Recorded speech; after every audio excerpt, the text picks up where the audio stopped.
Gini, yang kayak Mbak kurban Marta, itu, terus Mesias. maksudnya begini, Mbak Marta. Mbak Marta, sebentar bisa dengar suara saya, Mbak Marta?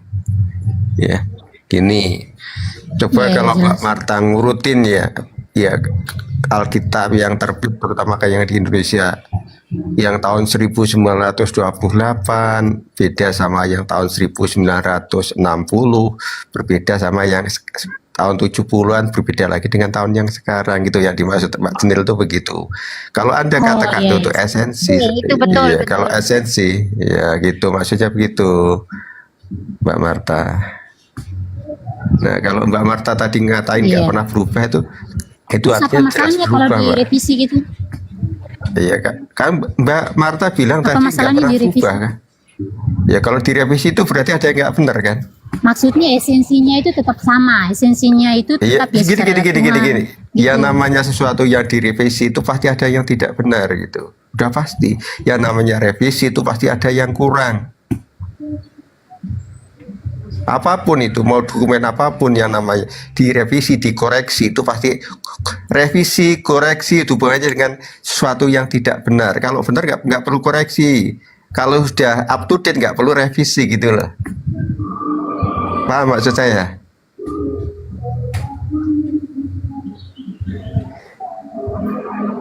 Tapi gini, Alkitab kan itu juga kitab sejarah ya.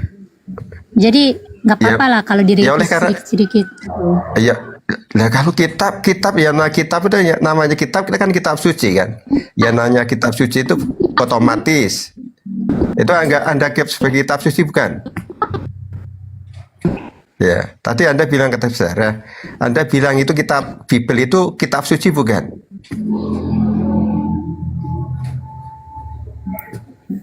Ya kita Ya, kalau kitab suci masa bisa dirubah pakai tangan orang itu bukan kitab suci lagi itu kalau yang bikinan orang itu namanya bukan kitab suci. Ya namanya kitab suci itu ya asli bikinan ya itu isinya itu ya semuanya dari firman Tuhan, bukan bikinan orang itu gitu. bukan ditulis manusia gitu. Apanya? Apanya yang bukan ditulis Kurang itu manusia? bukan curhatan dari Muhammad jadi sama sahabat-sahabatnya, bukan.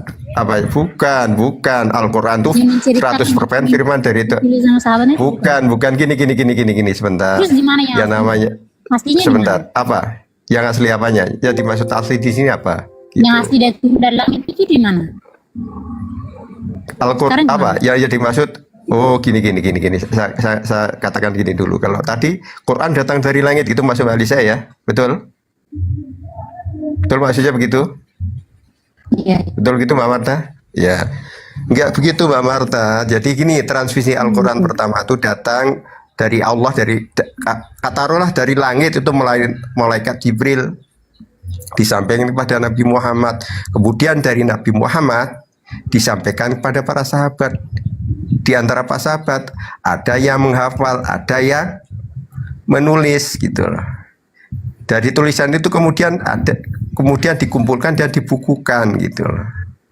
Prosesnya seperti itu. Jadi semuanya itu full terkonfirmasi. Beda dong. Iya ditulis itu kan ya ditulis itu namanya mushaf bukan. Bedakan gini. Sebentar. Bedakan. Kamu nggak tahu antara Quran dan mushaf kan? Quran itu apa? Mushaf itu apa? Kamu nggak bisa membedakan itu. Yang namanya Quran itu semua firman. Iya makanya saya kasih tahu dulu biar paham gitu. Yang namanya Quran itu apa firman yang disampaikan oleh Allah. Iya, itu bukan tulisan Mbak Marta, bukan buku. Kitabmu sendiri kamu tidak paham. Monyong. Ada Bang Juma. Assalamualaikum warahmatullahi wabarakatuh. Bang Juma. Assalamualaikum Bang Juma. Waalaikumsalam warahmatullahi wabarakatuh. Sahabat-sahabatku sekalian yang kusayangi dan yang kucintai dan yang saya hargai dan saya hormati dan yang saya rindukan, silakan dilanjut, saya nyimak dulu sambil cuci piring. Udah lanjut aja, sikat aja nih. Ada ini nih. Ada dua pasien ini. Ada penyembah atas Bang.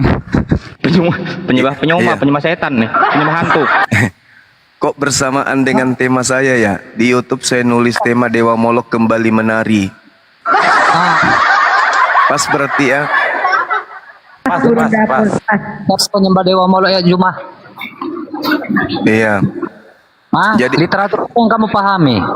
Iya, baik. Jadi gini, Bung. Saya tanya sama kamu memahami literatur apa? Saya cakupannya hanya Bible dan Al-Quran saja. Oh, jadi kamu menolak hadis? Kalau Al-Quran berarti hadis juga dong. Al-Quran itu uraiannya kan hadis. Kalau orang berilmu pasti udah paham tuh. Kalau bahas Quran berarti pasti narasinya larinya ke hadis juga. Karena Al-Quran itu cakupannya hadis. Hadis itu cakupan Al-Quran. Jadi gitu. kalau kita membahas Dewa Molo, siapakah penebus umat Islam pada hari kiamat? Oke. Jadi umat Islam itu tidak perlu penebusan. Umat Islam itu jaminan surganya jelas. Dan Kristen itu dan orang Yahudi itu jaminan nerakanya pun jelas. Baik di Al-Quran maupun di Bible, Kristen itu jaminannya neraka. Tidak bisa kemudian lolos dari sana. Baik menurut Yesus, baik menurut Elohim. Begitu juga menurut Allah dan menurut baginda Rasulullah Muhammad sallallahu alaihi wasallam. Iya, Bang. Kristen jaminannya neraka. Nah, itu pasti itu. Siapa penebus umat Islam pada hari kiamat kelak? Tidak ada penebusan karena umat Islam, dengarkan, karena umat Islam itu dosa-dosanya sudah dihapuskan, dijelaskan di dalam Al-Quran surah At-Taghabun ayat 9. Seluruh dosa-dosa umat Islam itu dihapuskan. Dalilnya At-Taghabun ayat 9. A'udzubillahi minasyaitonirrajim. Yauma yajma'ukum yaumil jam'i dzalika yaumut taghabun. Wa may yu'mil billah wa ya'mal salihan yukaffir anhu sayyi'ati wa yudkhilhu jannah tajri min tahtihal anhar khalidina fiha abada.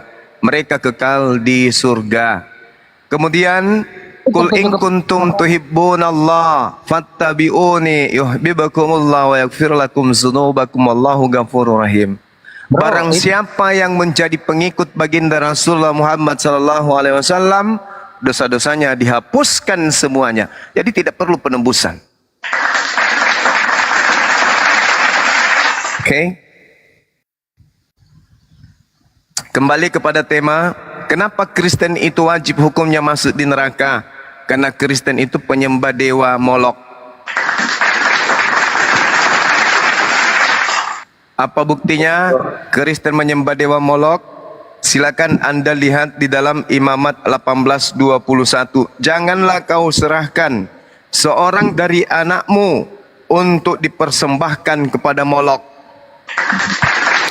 Rangkaian kitab Kejadian sampai Maleakhi atau sampai manapun, tidak akan pernah saudara temukan Tuhan menginginkan persembahan penebusan dosa dengan menggunakan darah manusia. Cari, temukan di sana kalau ada. Tidak akan ada. Nah, makanya Kristen ini muncul. Kristen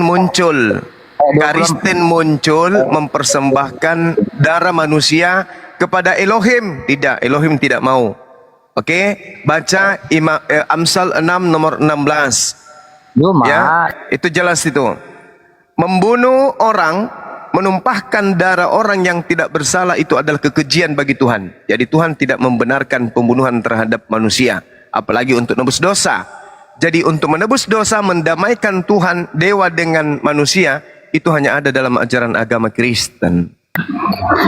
Kamu mengatakan hanya ajaran agama Kristen. Di dalam hadis saja itu tertulis bahwasanya orang Yahudi dan Nasrani sebagai penembus umat Islam. Tidak bisa, bukan kayak begitu.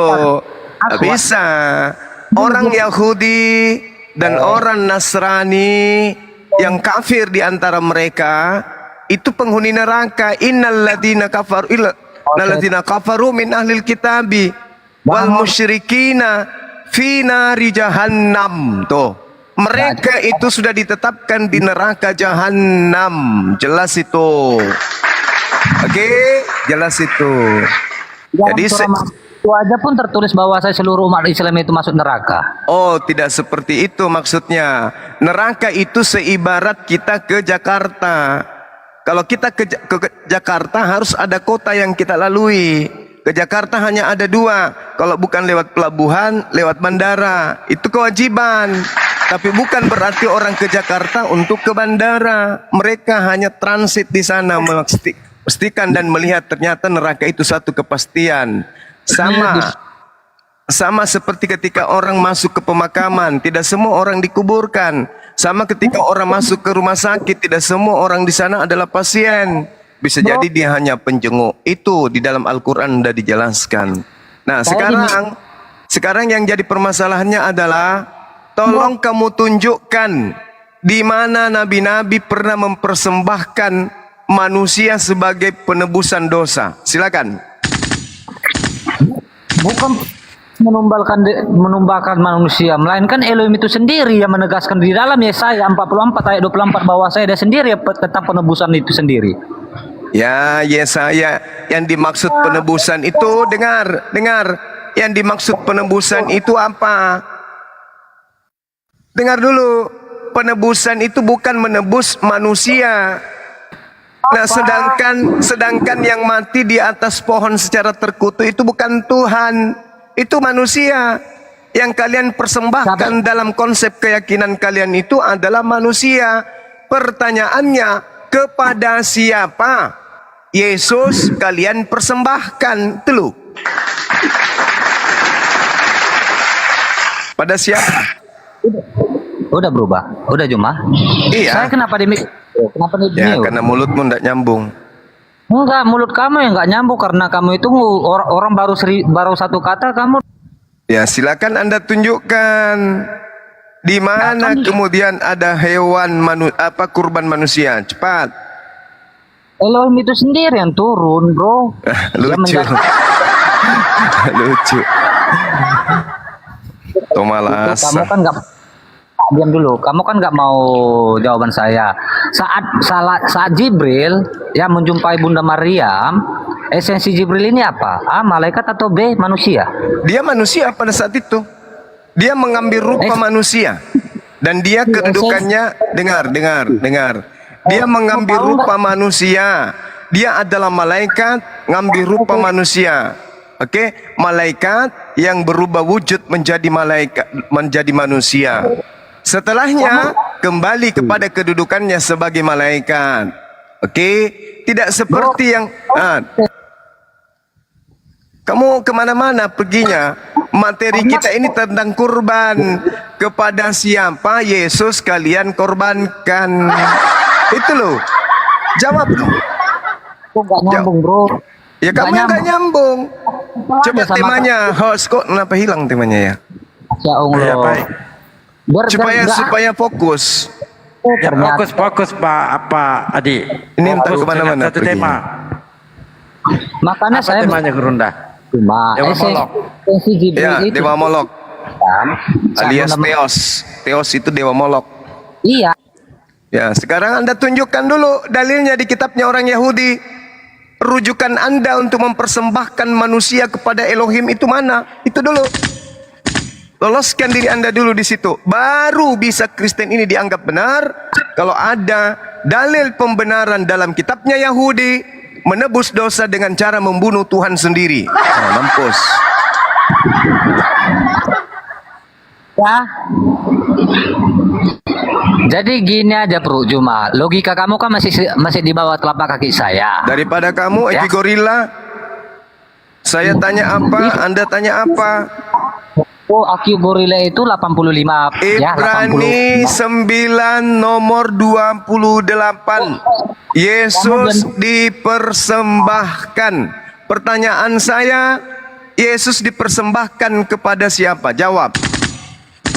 Yesus itu bukan disembah pada siapa, melainkan Yesus Ibrani itu. 9 nomor 28. Aduh, bagaimana ini Bang Suma? Kok berat Kan sekali materinya Bang Suma.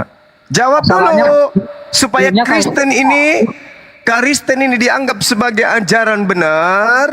Tunjukkan dulu di mana Tuhan memerintahkan, mempersembahkan manusia kepada dirinya. Udah. Ayo, silakan. Saya tunggu. Ya, kamu Saya dengar tunggu. baik-baik. Adi Saputra yang membongkar ajaran Islam itu seperti mana menyesatkannya. Sekarang kau mau menangis, tapi nadanya kamu lupa. Coba. Kau tunjukkan kepada kami di sini. Persembahan manusia di atas pohon itu adalah ajaran yang betul. Setahu saya berdasarkan Bible dan Al-Quran, hanya dewa Molok. Oke, Iya, hanya Surah dewa Molok Subhanahu wa ta'ala itu yang diberikan persembahan darah manusia. Kalau Anda menolak itu, tolong tunjukkan di mana Elohim, Eloa, El Shaddai, El Eroi meminta persembahan darah untuk menghapus dosa. Tunjukkan dalilnya. Ada? Ada bro, makanya saya Tunjuk dalil. Silakan. Yesaya 24 ayat 24 kamu bacakan. Yesaya apa? Apa hubungannya? Tak ada hubungannya. Kitab Yesaya di situ tidak sedang meminta persembahan darah manusia. Jangan kau babat habis dalil kitabnya agama lain demi untuk melegalkan agama pagan. Saya minta perintah Tuhan, selayaknya perintah Tuhan di dalam kitabnya orang Yahudi di Imamat 20, gitu loh. Oke? Di Imamat 1 nomor 2, ajarlah kepada orang-orang Yahudi apabila mereka hendak mempersembahkan kurban kepada Tuhan. Dengar, hendaklah mereka mempersembahkan kurban hewan ternak, kambing, domba, sapi, lembu. Itu perintah Elohim. Ya, di-mute lagi. Jangan di-mute. Itu perintah Elohim, mempersembahkan domba, kambing, sapi, lembu. Tolong kau tunjukkan persembahan kurban penebusan dosa dengan menggunakan darah manusia. Silakan. Adam dan Hawa jatuh dalam dosa sendiri. Elohim udah ya memberi kulit hewan kepada Adam dan Hawa, yaitu apa? Domba. Nah, domba kan? Domba. Kamu menguatkan argumentasi saya. Hewan. Sekarang yang saya minta, di mana dalilnya Elohim minta kurban manusia untuk nebus dosa? Di mana? Ini hewan itu tidak Mulai enggak logikanya, makanya saya katakan mulai nadamu jelek. Memiliki darah. Mulai jelek. Kok mau ngeles? Apakah hewan itu tidak memiliki darah? Hewan memiliki darah, makanya Tuhan minta darah hewan. Imamat 1 nomor 2. Halo, Al-Quran surah Al-Hajj ayat 34. Kurban itu hewan. Sekarang permasalahannya agamamu, kurbannya manusia. Tolong tunjukkan. Kalau agamamu bukan penyembah dewa Molok, berarti ada pijakannya di dalam kitabnya Yahudi, kurban harus manusia. Tunjukkan dalilnya. Kan bahwasanya Elohim itu sendiri yang mengatakan bahwa dia udah membuat suatu permusuhan kepada iblis. Apa hubungannya dengan kurban manusia? Jangan ku bawa-bawa kitab Kejadian 2:3 itu, nggak ada hubungannya. Sekarang jadi permasalahan ini, karisteng terciduk upacara keagamaan dengan senang ria, bermusik ria, bertepuk tangan ria, dengan korban mereka, tumbal mereka berupa manusia di atas pohon. Ini yang harus kamu luruskan.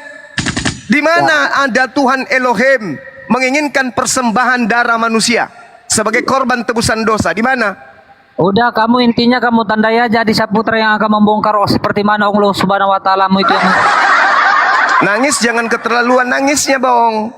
Kau jelaskan aja ke kita ini. Kalau tidak, maka selama-lamanya kami akan menggaungkan karisteng penyembah dewa Molok. Masalahnya gitu, bro. Saya mau jelaskan kan tentang iman saya sendiri, nggak dikasih. Kita sudah kasih kesempatan, tapi apa Anda katakan? Kalian harus tahu Adi Saputra apa hubungannya. Yang saya minta dalil. Udahlah, Bukan bro. Adi Saputra manusia tanpa kepala ini yang saya minta, bukan. Dalil. Dalil dari kitabnya Yahudi. Elohim minta penebusan dosa dengan darah manusia, itu tertulis di mana? Jawab. Itu banyak. Mana? Ya. Satu aja. Ya, makanya kan aku kan udah menegaskan kepada kamu menolak bahwasanya dengan statement saya orang Yahudi dan Nasrani adalah penebus kamu di hari kiamat. Kacau. Yesus yang kita bahas tumbal. Yang kita bahas itu tumbal yang digantung di pohon untuk dosa-dosa karisteng. Mana dalilnya? Tebus dosa dengan tebus dosa dengan korban darah manusia. Mana dalilnya? Mana dalilnya? Saya bisa memutar rekotan saya waktu di roomnya blokir permanen. Kamu bawa nangis. Ibrani dengar. Katanya orang Ibrani 9 nomor 28 di situ dikatakan begini. Demikian pula Yesus hanya satu kali saja dipersembahkan untuk menanggung dosa banyak orang. Dipersembahkan, oke? Ke dalam penanggungan dosa banyak orang. Mau ulama sama saya, bro, ya. Oke lah, ya. Ibrani 9 nomor 8. Demikian pula Yesus hanya satu kali dipersembahkan untuk menanggung dosa banyak orang. Kalian persembahkan kepada siapa Yesus itu? Saya datang 73 72 aliran Islam, bro, yang berbeda-beda ulamanya dan ustadz-ustadz dan kiainya, bro. Oke, bro. Yesus kalian persembahkan kepada siapa? Prospero dalam bahasa Yunani artinya adalah dipersembahkan. Surah Al-Kafirun ayat 6. Lakum di Mulai. Nangis. Nisa 142. Saya tidak bebas kemudian bernarasi kalau di komal-komal Kristen. Semisal Edis ajak sini. Siapa lagi? Si roh kejahatan ajak sini. Siapa lagi yang hebat-hebat ajak sini? Karena kalau saya ke komalnya mereka semua menggonggong. Makanan yang ada di dalam tubuhnya ini kurasa sudah mati atau direbus, dibakar, ternyata tidak. Mereka menelannya hidup-hidup. Buktinya kalau saya masuk di komalnya semuanya menggonggong. Artinya mereka makan anjing hidup-hidup. Anjingnya masih hidup dalam diri mereka. Coba aja nonton, setiap Bang Suma masuk di komal mereka menggonggong. Suara gonggongan ada yang keluar dari kupingnya, dari telinganya, dari mulutnya, bahkan pantatnya juga menggonggong. Semuanya. Jadi saya yakin mereka makan anjing ini tidak direbus, tidak dibakar, dimakan mentah-mentah, bahkan dipelihara dalam tubuh mereka. Begitu Bang Suma naik, menggonggong semua. Jadi tidak ada diskusi yang elegan dibuatnya, Nas. Tolong sampaikan ke mereka, masuk ke komal Islam, temui Bang Suma, kita bahas materi apapun yang mereka kuasai. Oke? Saya tunggu 67,2 tahun. 67,2 tahun saya tunggu. Silakan. Saya tunggu juga. Ya, Muhammad berkata wanita pembawa sial dalam hadis. Terlalu tinggi ilmumu. Tapi zong, bahasa hadits lagi. Parah kali. Dipikirnya hadits itu cuman yang diterjemahan itu. Yang mereka buat-buat kayak kemarin si jidat landasan pesawat, siapa namanya, Christian, dia tunjukkan Ali Isa dan Islam, itu link kafir dia tunjukkan, dipikirnya itu buatan Islam, senang dia, taunya dia ditipu sesamanya kafir.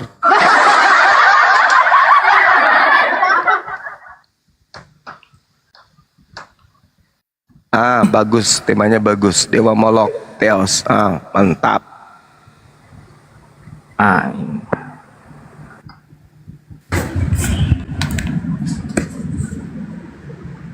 Naikkan manusia-manusia cupu. Ini dia. Silakan manusia cupu. Tuh, manusia cupu, manusia plastik, manusia tak berotak. Iya, Juma itu yang gak ada otak, lebih rendah Oke. dari binatang. Oke, kita mulai ya. Kita mulai. Al-Quran mengatakan Terus, dalam apa surah alasan? Al-Hajj ayat 34. Walikulli ummatin ja'alna mansakal liyazkuru ismallah ala ma razaqahum min bahimatil an'am. Setiap umat diberi hukum syariat berupa kurban hewan. Imamat 1 nomor 2 pembuktiannya Bani Israel diminta berkurban untuk penebus dosa berupa hewan, domba, kambing, sapi, lembu. Pertanyaan saya, Ibrani 9 nomor 28, manusia bernama Yesus dipersembahkan. Di situ diterangkan dalam bahasa Yunani prospero, bukan dikatakan bahwa mengorbankan diri, bukan, itu terjemahan pembohongan. Yang benar adalah dikorbankan. Yunani atau original teksnya prospero. Pertanyaan saya, kalian persembahkan anak orang ke mana? Ke Elohim? Tak mungkin. Ya, selain Elohim yang menerima persembahan darah manusia hanya Molok. Oke? Sadarkah Anda bahwa kalian itu adalah penyembah dewa Molok? Jawab. Oke, saya jawab. Ya, silakan. Kami penyembah Tuhan Yesus yang menjadi manusia. Jadi dia itu mengorbankan dirinya. Ya, pada hari kematian pun dia tahu. Tidak Ya. ada dia pernah mengatakan aku Tadi- korbankan diriku. Itu cuman diam tuduhan dulu orang dong. Kristen. Itu tuduhan Ini orang yang namanya Kristen. Justru debater sehebat ini tidak memberi kesempatan pada orang. Sabar. Justru karena Sabarlah, kan tadi kan Kristen ngomong. hadir, maka Kristen Gantian mempersembahkan. Itu pertanyaan saya. Kepada siapa Kristen mempersembahkan anak Maria? Jawab. Kami menyembah Yesus Kristus. Kan kamu Saya tadi kamu tidak tanya menyembah. kau sembah siapa. Saya tidak tanya kau sembah Ya, siapa. kami- ya, Yang saya terus tanya, terang aja. kalian Kristen mempersembahkan anak orang, cucunya Daud, ke mana? Jawab. Kami tidak mempersembahkan anak orang, tapi Ibrani Tuhan sendiri 9 yang mempersembahkan nomor dirinya 28. yang menjadi manusia. Ibrani Juma. 9 Jadi nomor orang Kristen yang kau 28. bilang itu penyembah Tuhan Yesus. Ibrani Bukan 9 penyembah nomor Tuhan 28. dikata. Demikian pula Yesus hanya satu kali saja dipersembahkan untuk menanggung dosa banyak orang. Pertanyaan saya, anaknya Maria, cucunya Daud, kamu persembahkan kepada siapa? Jawab.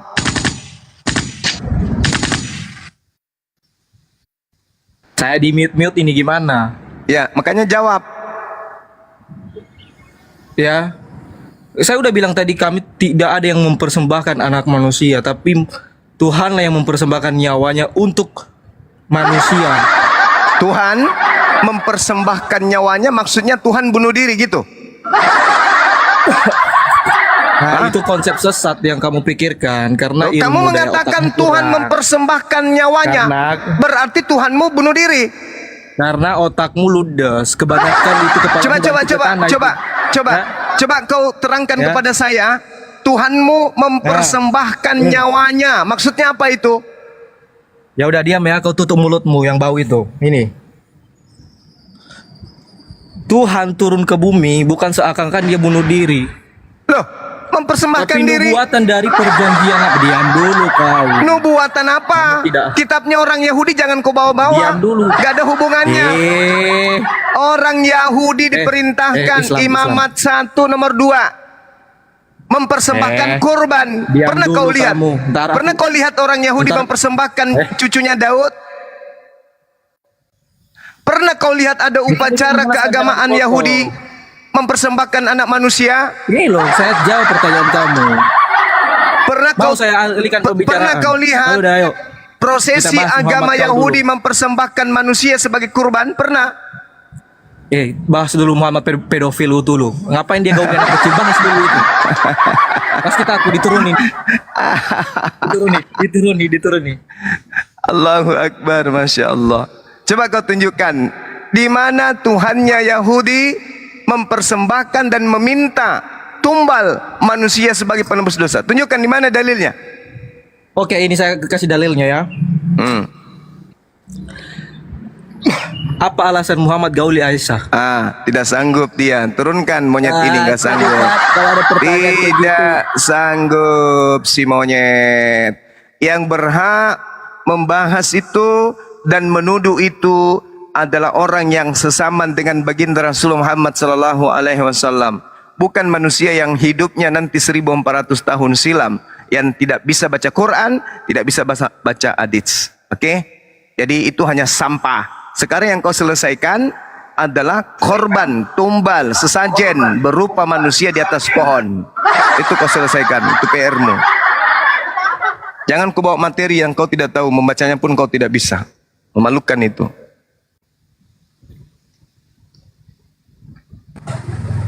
Izin saya sapa dulu guru, tamunya. Silakan bang. Selamat sore separuh aku. Pak Alfian. Separuh aku. Lah turun lagi dia. Sehabis aku habislah. Tinggal dirimu sendiri. Allahu Akbar. Mana nih yang Badewa?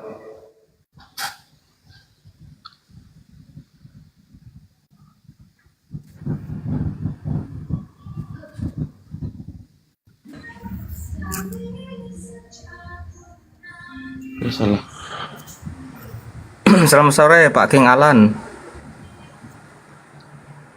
Aduh, lari lagi dia. Ananda Store, selamat sore.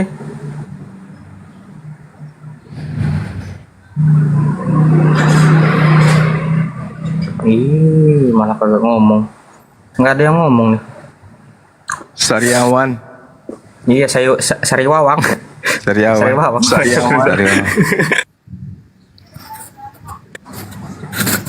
Assalamualaikum warahmatullahi wabarakatuh.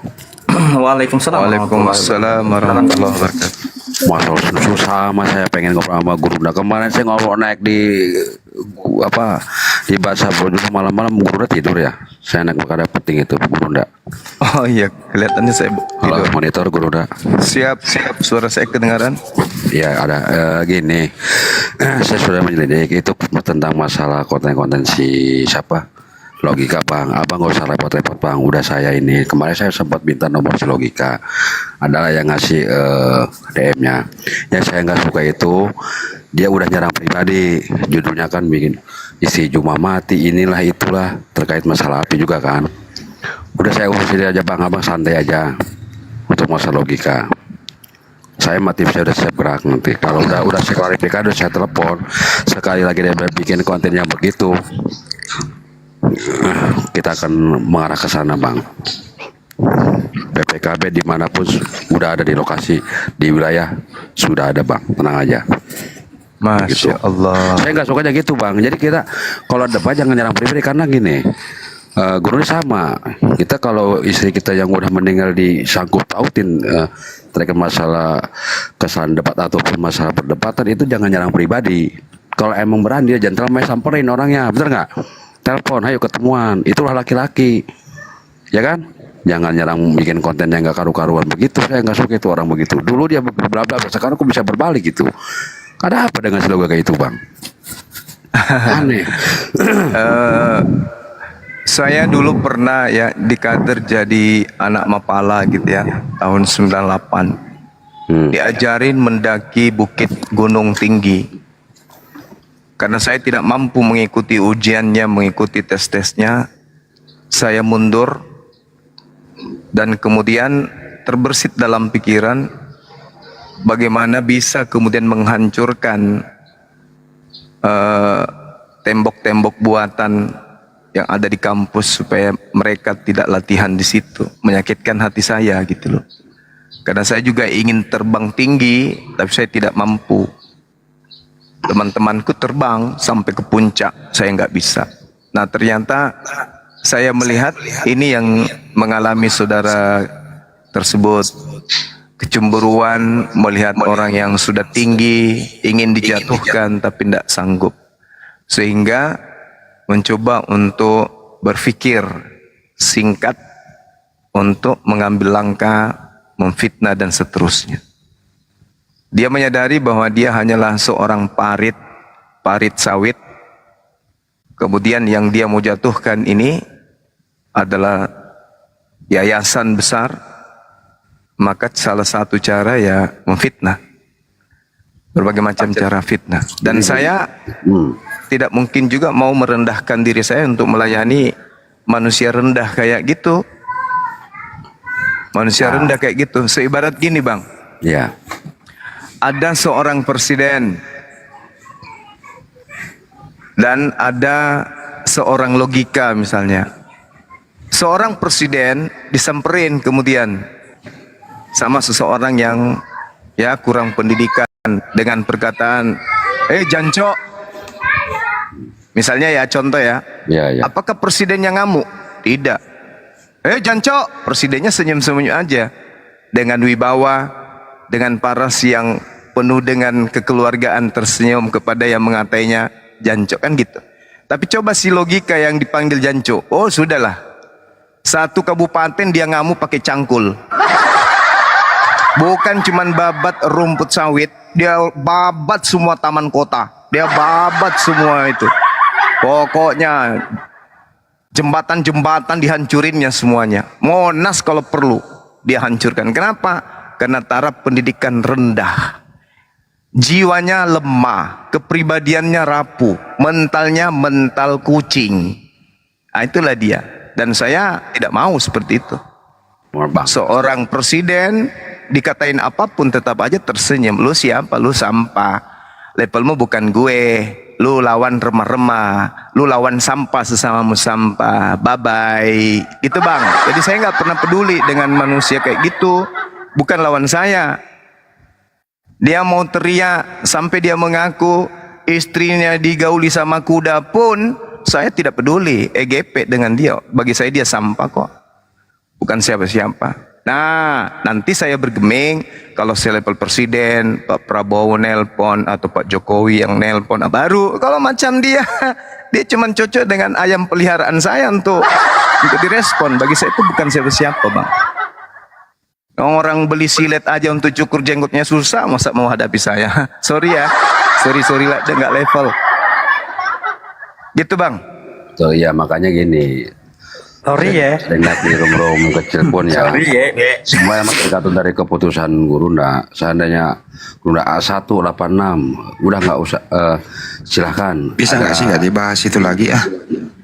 Nggak gini Bang Ani, saya mah ini mau klarifikasi ke Bang Nyuma, bukannya apa-apa. Selama ini kan Bang Nyuma saya lihat dia mah selalu diam gitu, tapi ini orang diam menjadi-jadi gitu loh. Saya yang bertindak gitu.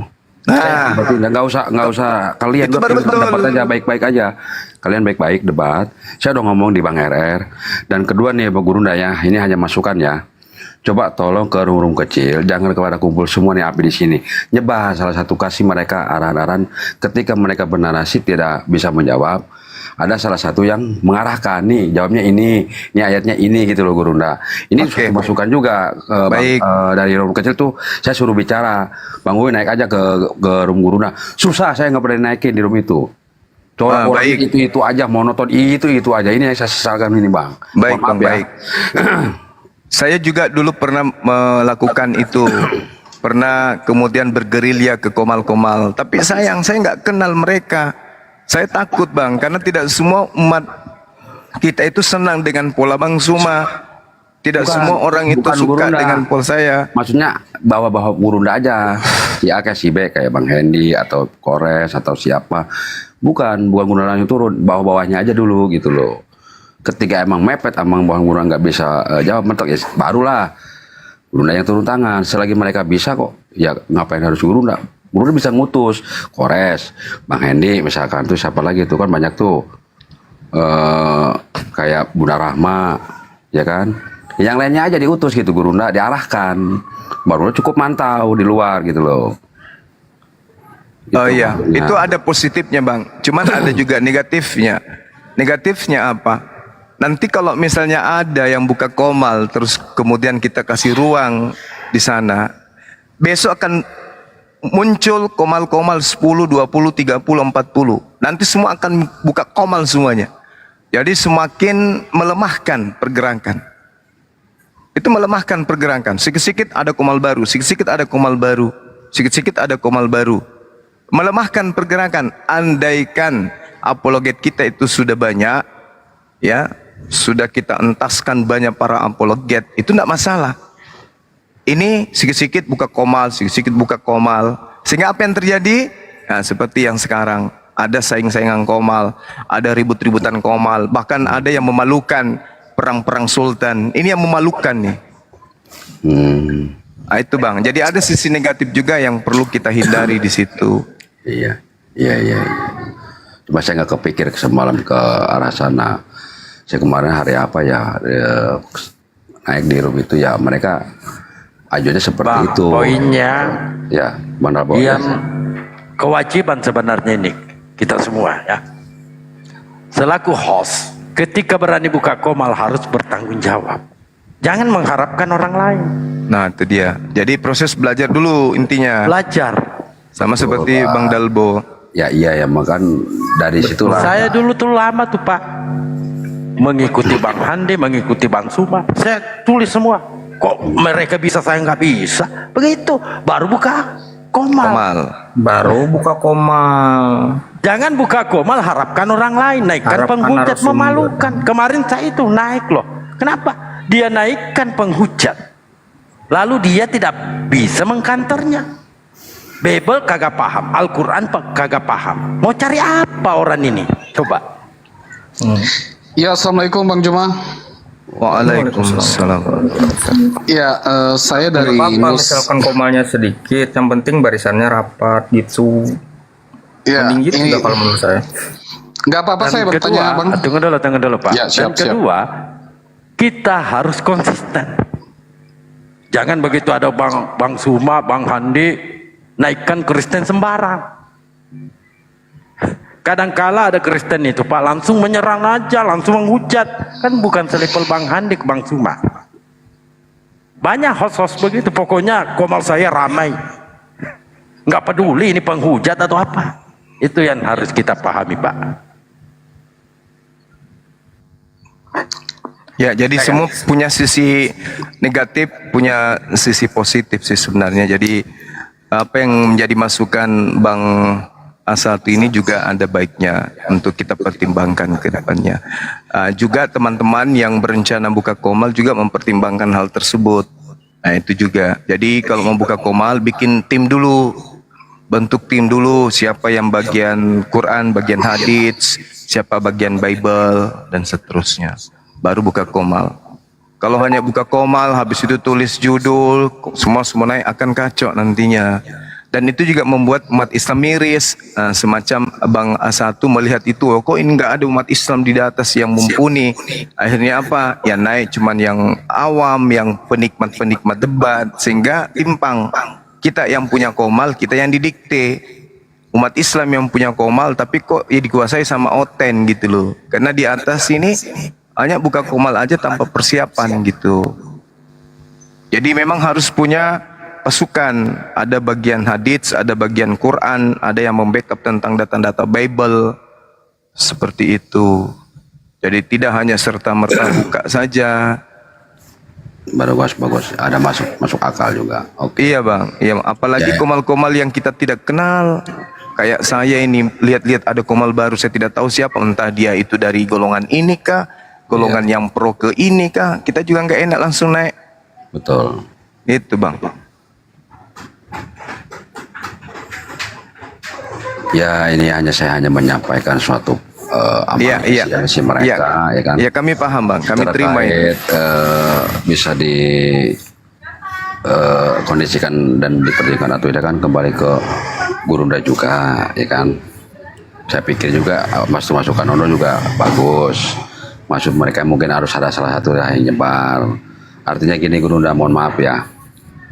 Tadinya kok itu urumnya itu aja. Tadi kelihatannya agak terlalu monoton. Mungkin mau mereka tuh nyebarlah salah satu gitu, nggak usah banyak-banyak. Salah satu yang memahami aja gitu. Kalau yang satu nggak mau main semua kan hancur nanti yang ada Gurunda, ya kan? Habis. Yeah. Nah itu satu aja Gurunda kirim. Ini si A nih, aduh lagi ini butuh Masuk ke sana satu aja Nanti dulu. deh, saya utusannya Bang Suma. Gitu Bang Dalbo. Kadang-kadang gini juga Pak Azad tuh. Kadang-kadang saya juga ini keliling-keliling di komal-komal itu. Pas saya ngomong juga ditabrak sama kawan yang lain. Kawan-kawan yang lain juga itu kesurupan juga mereka. Aduh kan saya. Kalau Itu saya makanya mah, kita serba hati-hati. ini mohon maaf ya Gurunda, perlu diketahui semuanya. Saya emang jarang naik Gurunda nih. Saya lebih emang cenderung ke hiburan ya. Cuma ketika ada OTD yang muda, saya siapapun kenal nggak kenal saya minta naik gitu loh. Nah itu yang OTD itu saya suruh turun, suruh ketemu sama saya, suruh DM, suruh ketemu nama saya. Udah saya gitu orangnya. Udah kalian diskusi dengan baik. Ya sudah Bang. Iya. Ya. Kok. Saya pernah naik di Komal Muslim. Muslim itu Pak. Saya dihadapkan dengan penghujat. Setelah saya mengikuti arahnya, Muslim sendiri yang menyerang saya. Karungan aja kan itu mah karungan habak enggak bebasan Itu yang perlu kita pahami ya Bang. Iya. Ya oke sudah. Kita kembali ke topik. Terima kasih Gurunda ya. Terima kasih saya. Susah banget saya pengen ngobrol sama Gurunda ini di rumah tuh. Susah. Ya bang. Sampai saya kemarin saya minta itu nomor logika. Udah ada dipegang sama saya. Saya tinggal mantau-mantau aja dulu. Terus ketika dia pegang ini udah saya telepon. Saya selalu saya pantau, tenang aja udah. Sekarang agak syarat udah agak ngurangin dia, udah agak ngurangin. Cabutin aja giginya ya Bang ya. Cabutin giginya. Saya mah orangnya gini Bang, singkat. Udah lu ketemu sama gue sekarang jangan kayak dulu ada orang tuh mana. Udah nyerlok nih, kita udah teleponan nyampe ke sana diblokir sama saya. Dan saya tim saya bawa dua mobil. Sudah Pak ya. Gitu. Saya kan mau naikkan dulu ke rest tadi. Oke, Bang Gurunda makasih ya Gurunda ya. Salam Iya, sehat. baik, terima kasih. Semuanya yuk. Assalamualaikum. Waalaikumsalam. Waalaikumsalam warahmatullahi wabarakatuh. Lanjut. Disambut Ben. Lanjut. Ya, selamat sore Pak Romantik Ray, Pak Gidis. Iya, selamat sore. Assalamualaikum. Waalaikumsalam warahmatullahi wabarakatuh. Salam ya. Kalau Pak Gidis? Ya, bisa saya bertanya dulu? Ya, silakan. Ya, terima kasih atas kesempatan yang diberikan kepada saya. Saya kan kemarin pernah masuk ke komel orang-orang Kristen ya. Saya Muslim. Cuman pada saat itu saya ditanya ada satu pertanyaan yang bikin saya bingung dan nggak bisa jawab. Kan dalam Alkitab mereka itu kan memang Yesus itu mati di salib dan kemudian bangkit lagi kalau tidak salah di hari ketiga ya.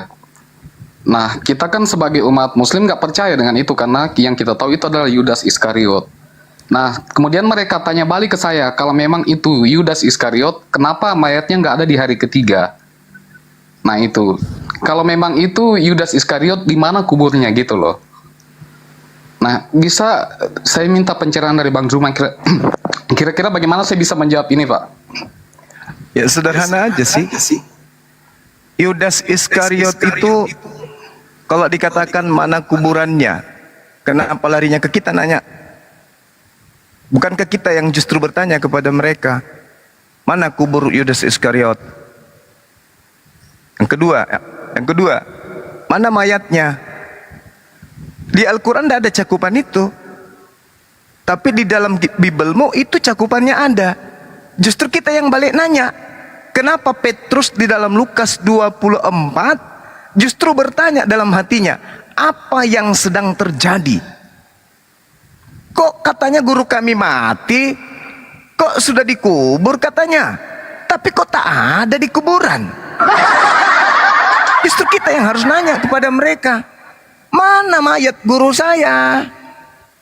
Kan itu poinnya. Terus kemudian Matius 12, tanda-tanda Yunus, tanda-tanda anak manusia, 3 hari 3 malam. Itu simbol apa? Simbol untuk siapa? Siapa aja yang diberikan simbol itu? Ternyata 2. Yang pertama angkatan jahat, yang kedua adalah angkatan tidak setia. Angkatan tidak setia adalah orang yang tadinya penganut Torah meninggalkan Taurat. Angkatan jahat adalah mereka yang tadinya diajarkan menyembah kepada Elohim, memanggil Yesus menjadi Tuhan. Siapa mereka ini? Karisten kan? Maka Karisten yang punya tanggung jawab untuk menjelaskan itu. Intisarinya, kenapa Maria tidak mengenal mantan mayat tersebut? Kenapa Yudas tidak mengenal gurunya tersebut? Kenapa kemudian Yesus menggunakan kain lenan, lalu ada orang yang meloloskan diri melepaskan kain lenan? Itu siapa? Nah, tanggung jawab ini harus diserahkan kepada mereka. Kalau Al-Quran sudah final, Al-Quran surah An-Nisa ayat 157 ayat 158, Nabi Isa diangkat ke langit, selesai permasalahan. Mereka yang berselisih paham, Kisah Para Rasul 25 nomor 19, mereka berselisih paham tentang seseorang yang bernama Yesus. Ada yang mengatakan dia sudah mati, tetapi Paulus mengatakan Yesus masih hidup. Tuh bukti akuratnya. Jadi kita nggak perlu bingung dengan itu, pertanyaan-pertanyaan kayak begitu. Mereka lah yang punya hak jawab, kewajiban jawab kepada materi penyaliban itu sendiri. Seperti itu Bang. Tadi yang bertanya siapa ya? Ini nih Pak Romantik Ray. Oh ya, silakan Bang. Ya, siap. Terima kasih, saya sudah paham. Terima kasih atas pencerahannya Bang Juma. Saya cuma sekedar pengen tahu itu. Soalnya saya banyak kali ditanyain tentang masalah itu. Jadi nanti akan saya jelaskan ke mereka seperti itu. Nah, Terima kasih Bang. Oke, terakhir. Nanti ambil di Lukas 24 Bang.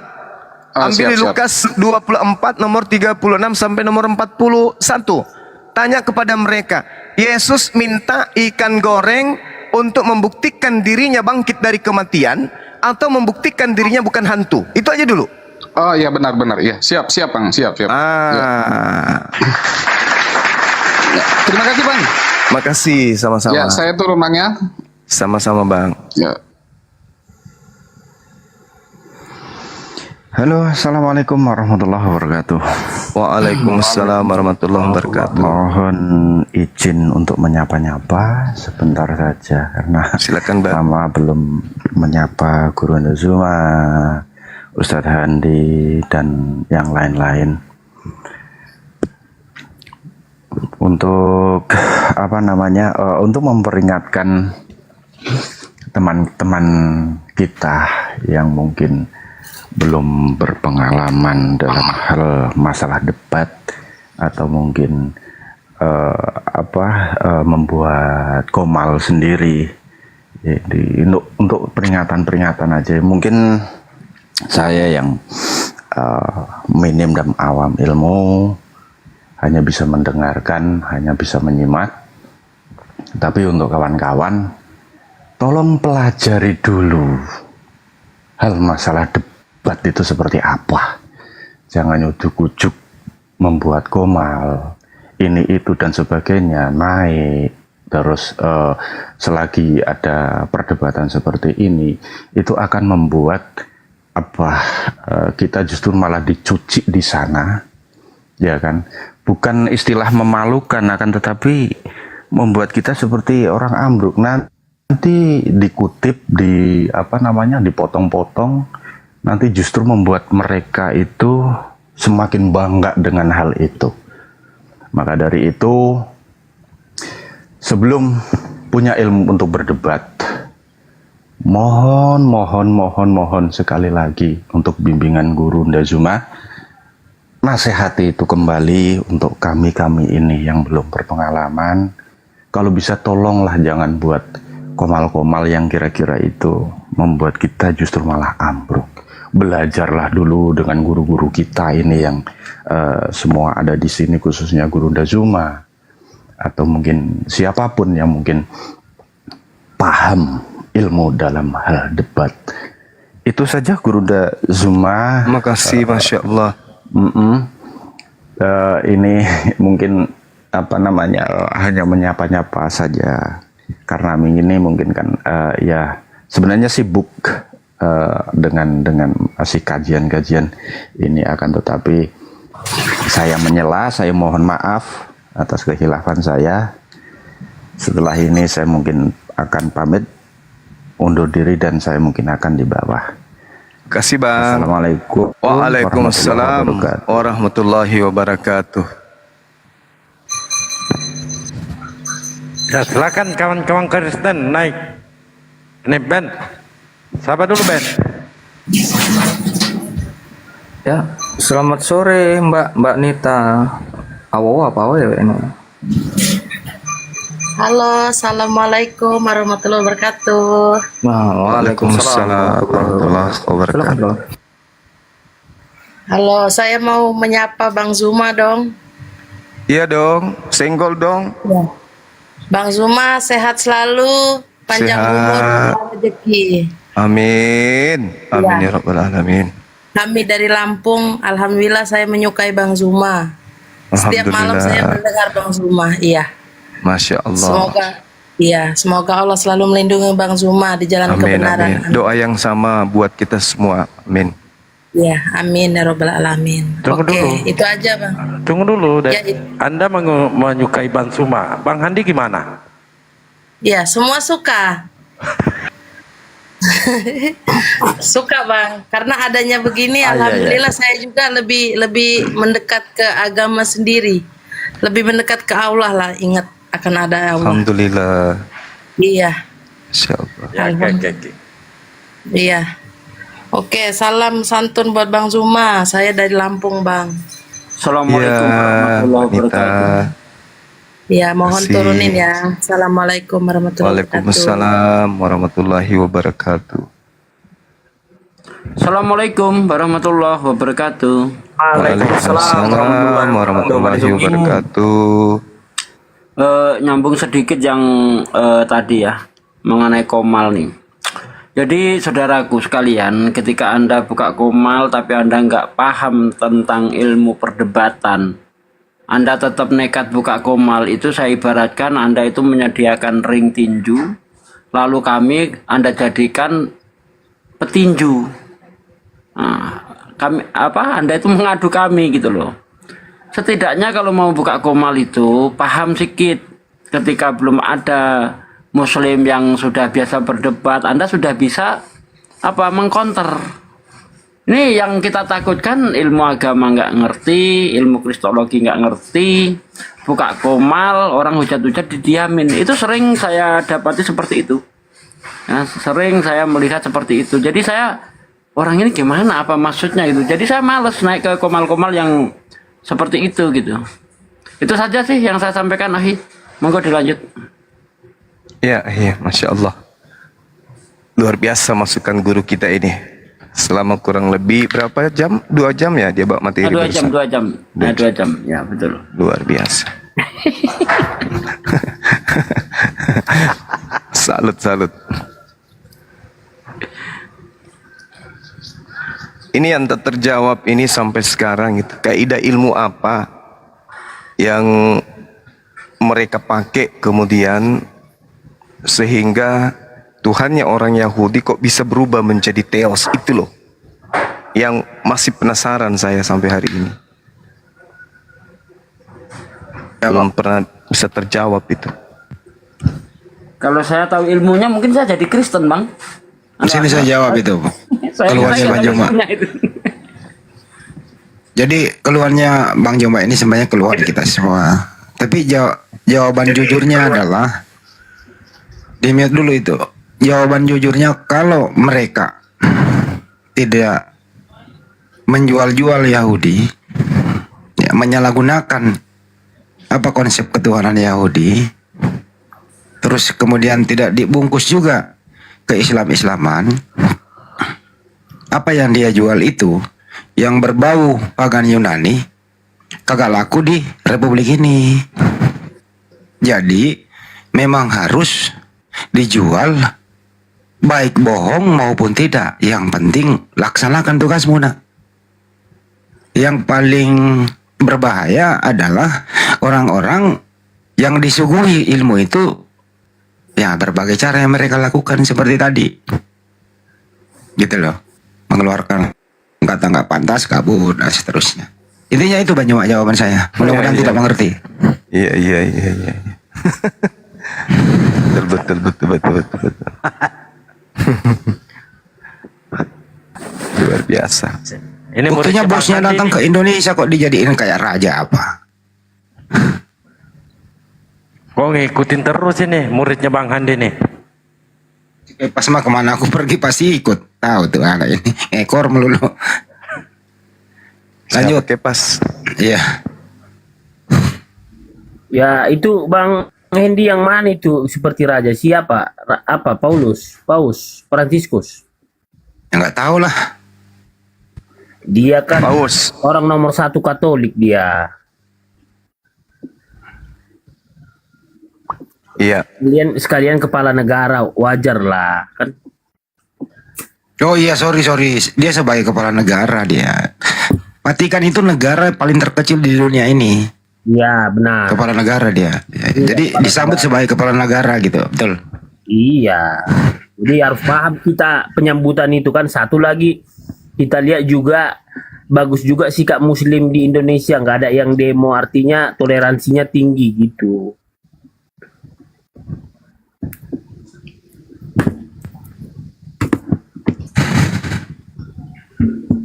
Tapi mestinya dia buka ini dong, undang tanya jawab gitu loh. Tanya jawab untuk aku tanya jawab. Ya kan saya titip pertanyaan. Pak Desugi juga nitip pertanyaan kemarin. Bang Juma juga nitip 1. Yang dari berapa Bang Juma? 700 istri Salomo ya? Iya. Ya. Tuh. Pertanyaannya? Tolong tunjukkan dan sebutkan nama-nama dari 700 istri Salomo. Begitu banyaknya coba. Tertulis nggak itu coba Bang Hendy? Ditanya Bang Juma, tolong sebutkan satu persatu coba. Ya nggak bisa lah. Ya mana tahu di situ ada nama tantemu. Ya nggak bisa lah. Shirley Marcona. Berarti Ya, saudara Kepas ini keturunan dari Salomo kan gitu. Dasarnya apa? Enggak juga, enggak dari Salomo juga kita, enggak ada dari selir Salomo. Tapi kan Yesus berasal Karena dari sana. gini, Bani Israel itu dilarang menikah dengan bangsa lain. Jadi harus dengan mereka. Jadi nggak ada hubungannya dengan saya, karena saya bukan Bani Israel. Enggak, maksud saya mana tahu di antara selirnya ada bibi kau di situ. Kan udah saya Marta jawab Marcona tadi. Mingkendek. Mereka itu Bani Israel itu nggak bisa menikah. Kenapa Samson sampai dia hilang kekuatannya? Karena dia dilarang menikah dengan perempuan asing, dia menikah. Jadi makanya kekuatannya hilang kan. Terakhir dia minta tolong juga sama Tuhan. Terakhir waktu dia buta kan. Gitu ya. Jadi pada intinya adapun sekitar 700 selir Salomo, ya itu bukan bagian dari kita gitu. Kalau begitu, kalau mereka nggak bisa kawin campur, bagaimana dengan ajarannya? Bisa nggak dicampur-campur dengan agama lain atau bangsa lain? Maksudnya campur-campur apa ini sekarang Bang Juba? Maksudnya apa campur-campur? Kayak mixer, kayak apa? Es krim? Iya kan, kalau hukum Taurat itu kan hanya untuk Bani Israel. Ya. Bisa nggak dipakai oleh Bani lain selain daripada Bani Yehuda dan Israel? Boleh nggak? Ya kalau hukum Taurat perjanjian lama hanya bagi mereka itu. Terus kenapa Yesus mati untuk Kristen? Nah, di sini dia kalau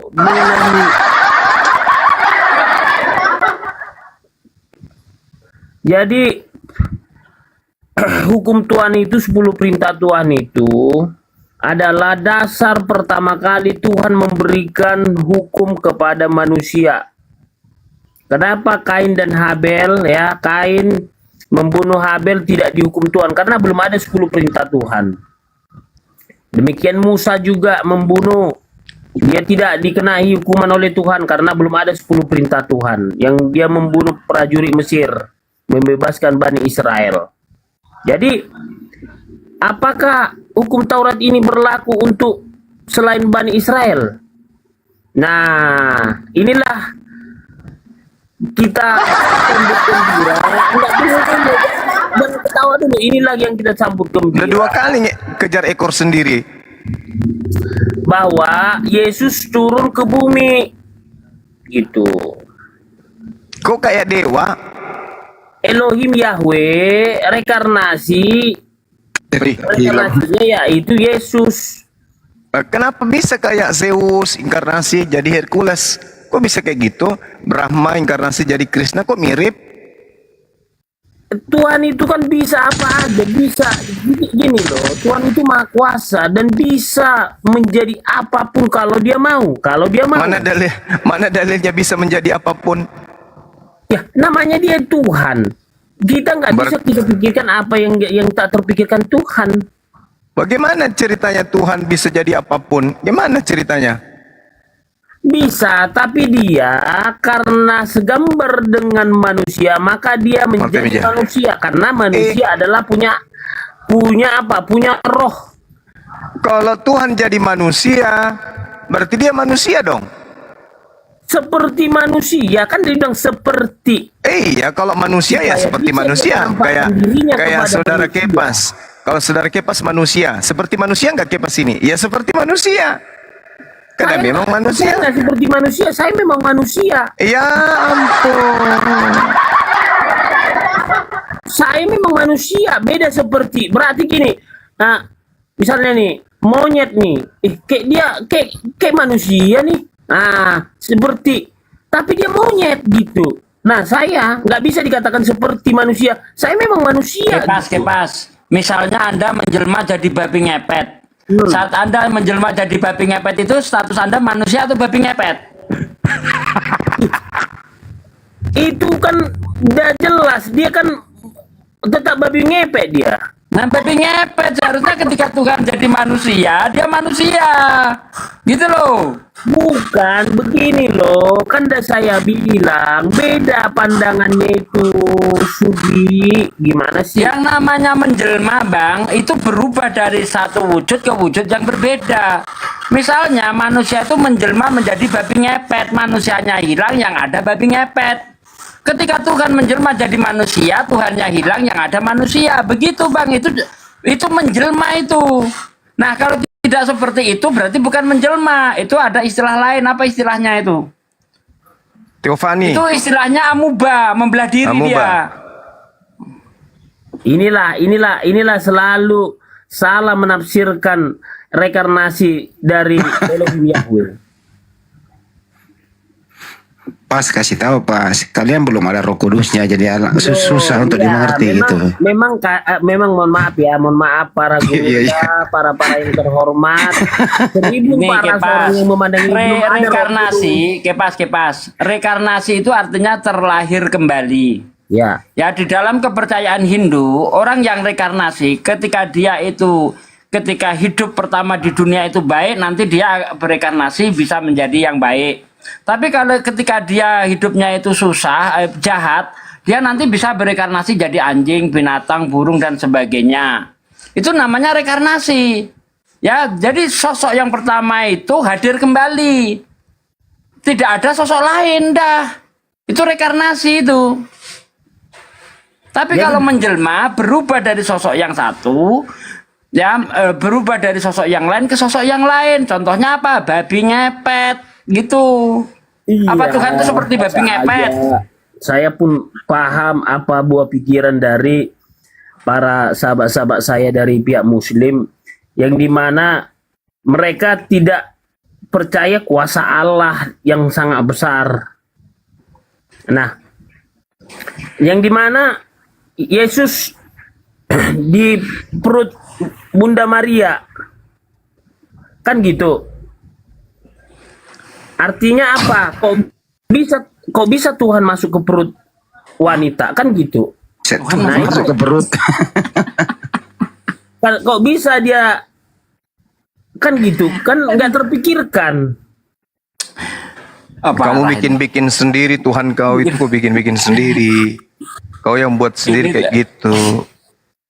Suka-suka kamu. Bukan itu, bukan kita yang membuat. Yang ada di dalam perut manusia itu cacing, kuman, bakteri, anak, tumor, apalagi kanker, apalagi daging menumpang. Yang itunya, tidak ada Tuhan dalam perut manusia. Bagaimana ceritanya? Sekarang begini, alam semesta ini butuh penjaga tidak? alam semesta ini ya Tuhan lah yang menjaga Elohim Yahweh Yeshua Mashiach. Pada saat penjaganya jadi bayi, yang jaga siapa? Kan keilahiannya kan di sorga mengawasi semua. Itulah jeleknya kau punya agama. Yang jadi bayi ini siapa? Yesus. Itu setelah dia jadi. Sebelum dia ini siapa? Yesus dia. Yesus itu setelah dia jadi. Sebelum jadi Yesus siapa? Dia itu Tuhan di dalam itu. Kalau dia itu Tuhan, berarti kan penjaga alam semesta sudah jadi bayi. Gimana sih? Itu kan pikiran kita manusia yang terbatas. Loh, Anda yang membuat logika itu, dan Anda juga yang menghantam logika itu. Gimana ceritanya? Anda yang membentuk logika itu terjadi, dihantam sama logika itu kembali. Anda pasrah. Harusnya Anda memberikan solusi terhadap logika macet.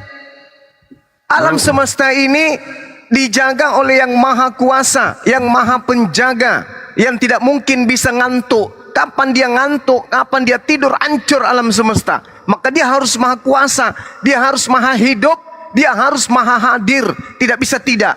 Kapan dia tidak maha hadir, alam semesta berantakan, hancur lebur alam semesta ini. Seibarat pesawat, harus ada yang menjaga operasionalnya supaya pesawatnya tetap berjalan sesuai dengan apa yang diinginkan. Kapan pesawatnya kehilangan kendali, kehilangan pilot, semisal pilotnya jadi kecoa, hancur pesawat itu. Alam semesta ini juga begitu. Alam semesta ini ada yang mengatur siklus udara, semuanya ada yang mengatur. Yang mematikan, menghidupkan, yang menyuburkan tanaman, yang menumbuhkan tanaman, yang mematikan apa yang ada di laut, apa yang ada di udara, apa yang ada di bumi, di darat. Ada yang mengatur itu semua. Kucluk, yang mengaturnya jadi bayi, hancur deh. Gimana logika Anda? Cobalah sedikit-sedikit sehat.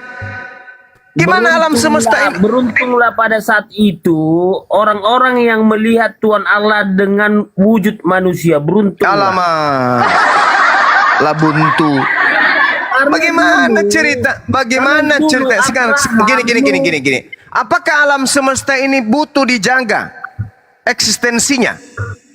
Butuh kan? Dijagalah, ya harus dijagalah. Kalau yang menjaganya ini tertidur, hancur enggak alam semesta ini?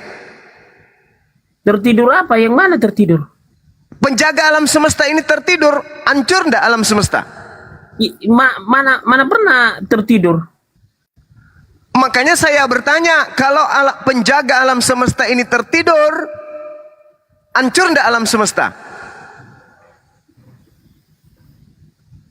Apa aja? Siapa yang tidur? Yesus bukan, jangan ke Yesus, terlalu jauh. Yesus itu cuman kuman bagi Tuhan. Yang saya tanya, kalau Tuhan penjaga alam semesta ini tertidur, hancur enggak alam semesta kalau Tuhannya tidur? Yesus itu adalah Roh Kudus. Saya tidak sedang bahas manusia, bayi Romawi, Yunani itu apa? Yahudi itu enggak. Tuhan yang kubahas. Penjaga alam semesta ini kalau dia tidur, hancur enggak alam semesta? Ya hancur lah. Nah, pintar kan Anda? Kalau begitu, jangankan jadi bayi, tertidur aja Tuhan enggak boleh. Iya, satu detik pun nggak pernah Tuhan tidur. Apatah lagi jadi bayi manusia kan? Pinternya Anda. Beda lah. Loh kok beda lagi? Emang Tuhanmu ada berapa? Satu. Yang satu ini bisa tidur nggak? Tidak. Nggak boleh tidur. Nggak boleh tidur. Yang satu ini jadi manusia boleh nggak? Boleh. Lalu yang jaga alam semesta, lebih baik Tuhan penjaga alam semesta ini tidur daripada dia jadi bayi. Kucluk. Kalau dia tidur masih ada kemungkinan dibangunkan oleh dewa lain. Kalau saya ikuti kemauanmu, Tuhan tidur, dewa tidur, dibangunkan oleh Tuhan lain atau dewa lain. Lah kalau dia jadi bayi, kucluk, tidur aja nggak boleh, apalagi jadi bayi. Gimana sih ente? Ya udahlah. Ya udahlah. Karena itu ada Roh Kudus. Nah itu dia. Roh Kudus yang Anda maksud itu roh hantu, roh setan. Benang Roh merahnya Kudus. enggak, Roh aku udah Kudus tahu itu, benang Saudara merahnya itu Kepas, Roh Kudus. Saudara Kepas, Roh Kudus itu kan roh Tuhan menurutmu, betul? Iya. Roh Kudus membimbing kepada kebodohan atau membimbing kepada kecerdasan? Kecerdasan. Nah, kecerdasan. Kecerdasan apa yang Anda pakai? Tuhan jadi bayi. Kecerdasan. Nah, Anda mengatakan penjaga alam semesta mustahil tidur. Tapi menurut Roh Kudus yang adalah roh yang mengantarkan kepada pengetahuan, ternyata Tuhan boleh jadi bayi. Gimana ceritanya? Ilmu apa yang Anda pakai? Makanya kan saya bilang hadirkan Roh Kudus sebelum kita. Alamak. Roh Kudus ini mengantar manusia jadi cerdas atau menjadi stupid? Pintar lah. Nah, pintar. Apakah pintar kalau ada Tuhan tidak bisa tertidur karena nggak ada yang jaga alam semesta, tapi menjadi bayi bisa? Pintar nggak itu? Keterbatasan kita jangan kita pakai dalam menafsirkan yang seperti ini. Kalau begitu, kenapa Anda ngarang-ngarang? Kenapa Anda mengarang Tuhan yang tak mungkin tidur, tapi mungkin saja bahkan bisa jadi bayi? Kenapa Anda ngarang kayak gitu? Kenapa Anda ngarang sendiri? Kan saya bilang tadi Roh Kudus belum ada sama dia. Ini Roh Kudus mengantarkan orang cerdas atau mengantar menjadi bodoh? Gimana? Coba pengikut-pengikut Kristen coba itu pintar-pintar bisa menemukan ini.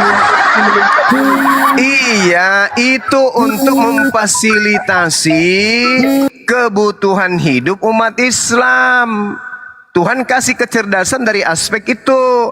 Karena umat Islam yang cerdas butuh telepon, butuh HP, butuh komputer. Maka mereka diberikan kecerdasan dalam hal itu untuk melengkapi keberlangsungan hidup umat Islam. Gitu. Tapi ketika orang-orang yang dipakai Tuhan untuk membuat alat-alat yang dibutuhkan umat Islam ini berbicara mengenai Tuhan, seketika mereka menjadi manusia-manusia palsu tak berotak.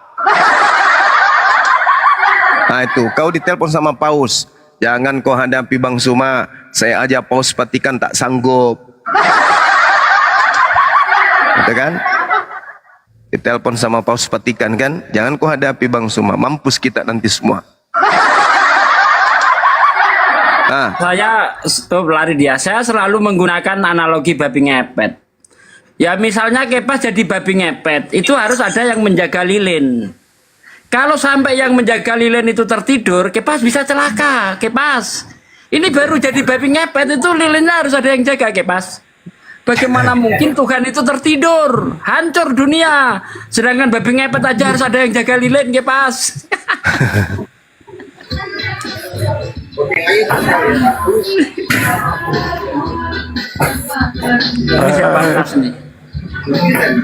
Selamat sore. Oke. Selamat sore.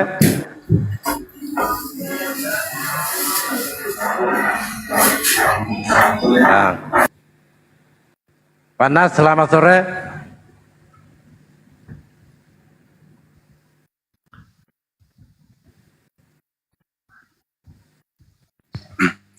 No. Panas. Banyuma itu dijelasin dulu. Sebenarnya mereka ini Roh Kudus siapa sih menurut mereka ini? Emang ada Roh Kudus di Bible gitu? Gak ada. Yang ada itu cuman roh suci atau roh hantu atau roh murni, hagios. Pneuma hagios. Pneuma itu pun hantu kan? Pneuma itu artinya hantu atau tuyul. Iya, serius saya.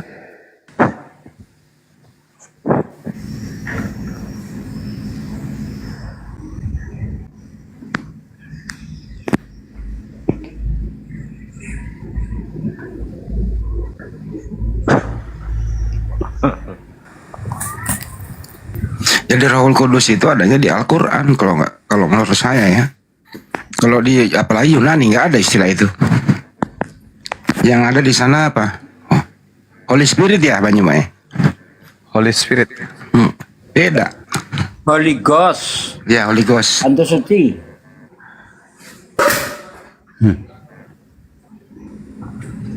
Selamat sore Pak Ade. Mas sore.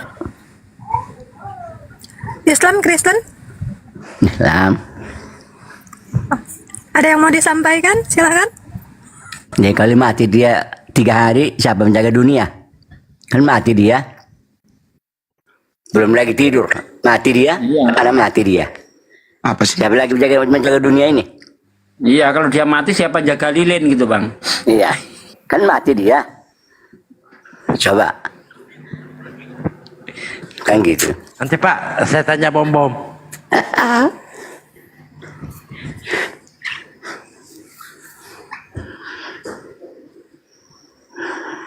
RSN 4. Halo RSN 4. Selamat sore. Assalamualaikum kalau muslim. Tidak jawab, turun. Kalau ditanya, Pak De, kalau ditanya mentok begitu, jawabannya ada. Kalian tidak mengerti Trinitas. Itu jawabannya itu, Pak De. Padahal Yesus sendiri nggak ngerti Trinitas itu. Jangankan saya, Yesus aja nggak ngerti Trinitas. Musa nggak ngerti Trinitas, para murid juga nggak ngerti Trinitas. Makanya ketika Paulus bertanya kepada para murid dalam Kisah Para Rasul 19 ayat 2, sudahkah kamu menerima Roh Kudus ketika kamu menjadi percaya? Kata para murid, belum. Bahkan kami nggak pernah dengar ada Roh Kudus katanya. Berarti mereka nggak kenal Trinitas, Bang Andi. Tapi mereka Kristen ahlinya Trinitas, makanya itu seperti itu. Jadi ada saling tolong menolong, saling melindungi ya, di antara ketiga ini bisa dipisahkan, tapi tidak bisa disatukan. Tapi mereka semua satu. Nah gitu. Coba ulang Rizuli Lubis bagaimana ya? Mereka ini tidak bisa disatukan, tidak bisa juga dipisahkan. Tapi mereka adalah satu kesatuan. Gitu. Siapa yang bingung tuh? Bodohnya lagi orang yang mendengarkan itu, Pak De. Kok nggak ada yang protes gitu loh? Maksudnya apa ini, Rizuli? Analogi yang cocok itu ya seperti 2 telur 1 batang, Bang Andi. Tidak bisa dipisahkan, tapi iya kan? Bisa dibedakan, ini telur, ini batang, tetapi tidak bisa dipisahkan. Kalau dipisahkan mandul. Mandul. Masuk akal juga ya. 2 telur 1 batang. Itu Trinitas. Bisa dibedakan, tapi tidak bisa dipisahkan. Apalagi kalau bukan 2 telur 1 batang. Coba. Itu ada Banyuma, itu ada PN-nya sama saya dulu si JJ. Masih ingat nggak si JJ itu? Iya. Anak buahnya Habib Lopot itu loh, di grup WA si JJ. Telur katanya. Itu yang pas itu Bang Andi. Trinitas itu gambarannya. 2 telur 1 batang. Saya cari bisa dibedakan, tidak bisa dipisahkan. PN-nya masih ada nggak ya? Aku simpan ya. Tapi kalau penjabaran pada itu masuk akal.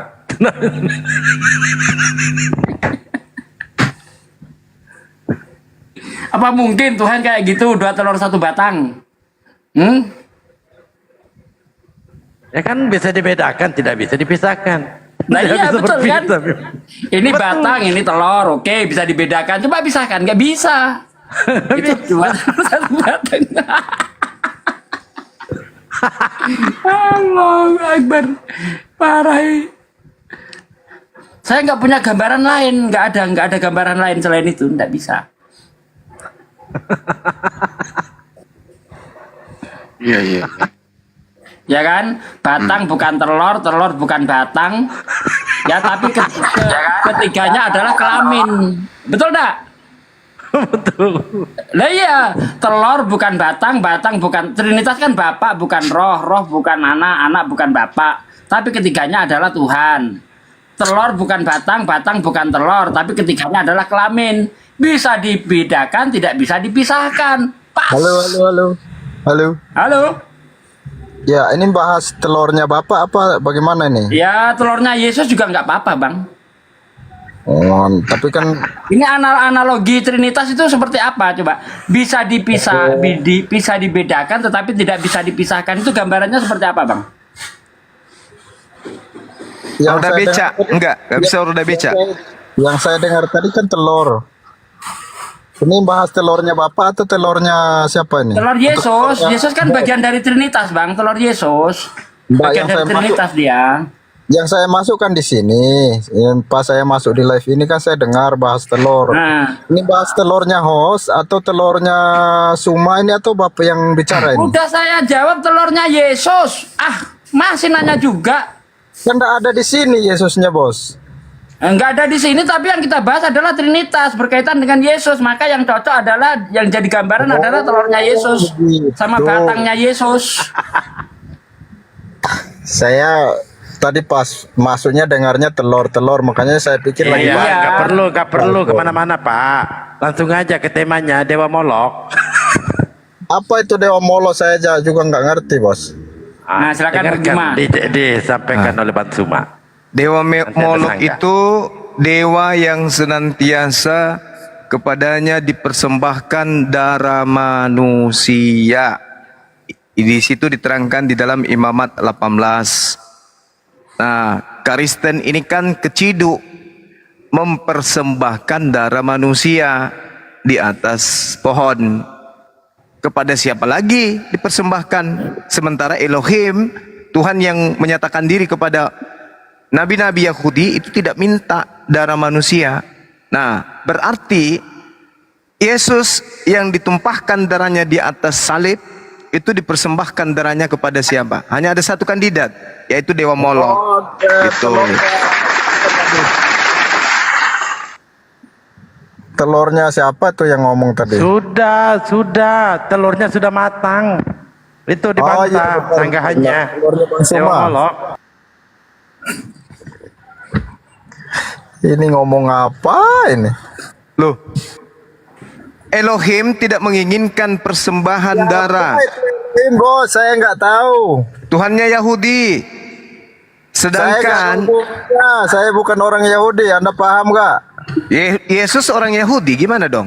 Saya nggak paham itu. Oh, ya udah kamu ke gereja aja kalau gitu. Tuhannya Yahudi minta persembahan kurban. Dengar dulu Bang telur. Tapi Kristen mempersembahkan darah manusia di atas pohon. Pertanyaannya berdasarkan Ibrani 9:28, darah Yesus itu dipersembahkan kepada siapa gitu loh.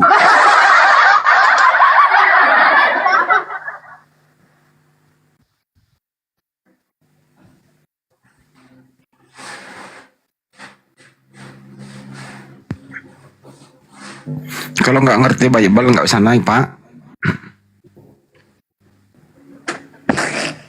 Ya tertarik bahas telur. Ini gara-gara Pak Sugi. Ini dong kalau begitu. Saya nggak ngerti Beber ya harus naik dong biar tahu. Ya udah kalau ngerti itu Dewa Molok itu siapa Dewa Molok? Kalau begitu ya ketinggalan terus kita yang tidak tahu Beber. Ya udah Dewa Molok itu siapa? Silakan Dewa Molok siapa? Iya, kalau Dewa Molok itu hanya Bang Juma yang bisa menjelaskan itu. Karena Bang Juma yang tahu siapa Dewa Molok itu. Dewa Molok itu sama seperti bintang timur, sama-sama dewa. Jadi pemujaan yang terjadi kepada Dewa Molok itu adalah sesembahan bangsa Amon atau Milkom. Oh, itu sudah jelas itu Andi. Itu sesembahan kepada siapa tadi? Ya, orang Amon. Orang Amon. Itu baru namanya Dewa Molok. Ya, tapi orang-orang Yahudi tidak pernah mempersembahkan anak manusia kepada Molok atau Molek. Ya. Dan keciduk orang Kristen ini kemudian mempersembahkan keyakinan mereka dengan kepercayaan anak Maria sebagai korban di atas salib, darahnya, dagingnya. Itu prosesi persembahan kepada Dewa Molok. Karena kalau persembahan kepada Tuhan itu nggak ada kayak gitu. Berdasarkan Imamat 1 nomor 2. Di mana Bang Juma mendapatkan itu orang mempersembahkan Tuhannya kepada Dewa Molok? Ajaran dari mana Bang Juma dapat itu? Imamat 18 kan jelaskan di sana. Tidak ada di situ dikatakan bahwa mereka mempersembahkan Tuhannya kepada Dewa Molok. Mana ada seperti itu? Lalu kepada siapa Yesus dipersembahkan? Tidak ada seorang pun yang mempersembahkan dia, hanya dia sendirilah yang mengorbankan dirinya. Ibrani 9 nomor 28. Dia yang mengorbankan dia, tetapi dia sendirilah yang mengorbankan dirinya. Ibrani 9:28. Prospero yang dipersembahkan. Artinya kita yang melakukan korban itu, kita yang berkorban. Yohanes 11:53. Mulai hari itu mereka sepakat mengorbankan Yesus. Matius 27 nomor 18. Pilatus tahu bahwa mereka mengorbankan Yesus karena dengki. Kan sudah dijelaskan. Pertanyaannya, Yesus dipersembahkan, Yesus dikorbankan untuk siapa? Itu pertanyaannya. Yesus dikorbankan untuk siapa? Yesus dipersembahkan untuk siapa? Tidak ada orang yang mempersembahkan Yesus. Ibrani 9:28, Yohanes 11:53, Lukas, Matius 27 nomor 18. Yesus dipersembahkan. Kau ini kok bro, bocah kau bantah saja, baca dulu Bible-mu itu, baru kau bantah.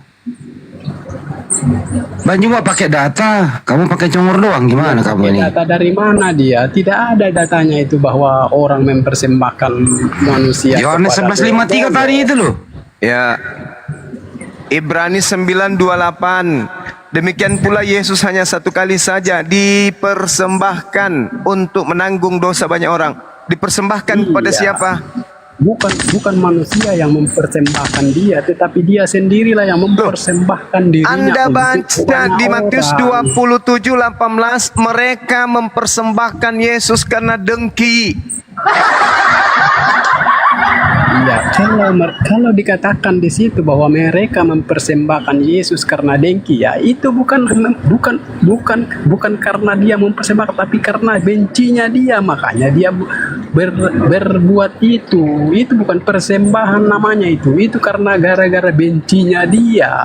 Ah, sekarang Anda muncul Kristen. Itu kan orang Yahudi mempersembahkan karena benci.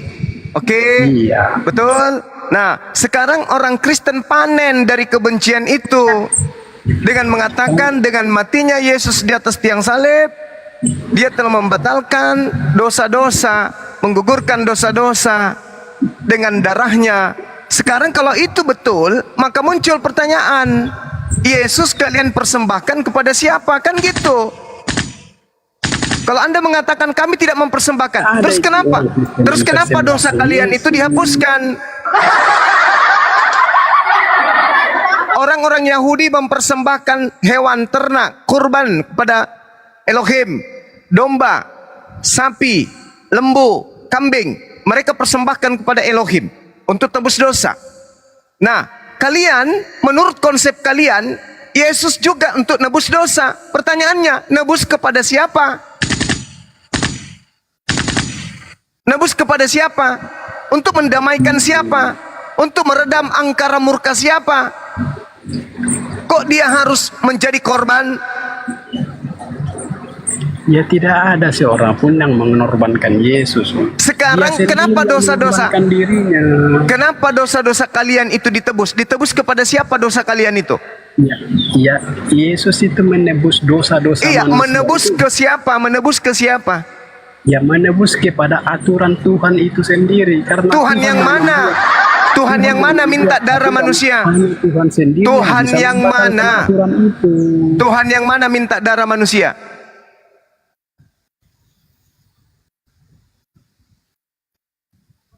Mana dalilnya Tuhan minta darah manusia? Tidak ada itu ayatnya Tuhan minta darah manusia. Kalau Siapa yang bisa begitu, mengatakan? kalau bukan Tuhan yang minta darah manusia, lalu siapa? Kandidatnya cuma satu, yaitu Molok. Tidak, Anda menjawab sendiri. Tidak ada itu Tuhan meminta darah manusia. Nah, ketahuan. Kalau begitu Anda sudah menjawab. Berarti Anda mempersembahkan darah Yesus kepada Dewa Molok. Dah, selesai.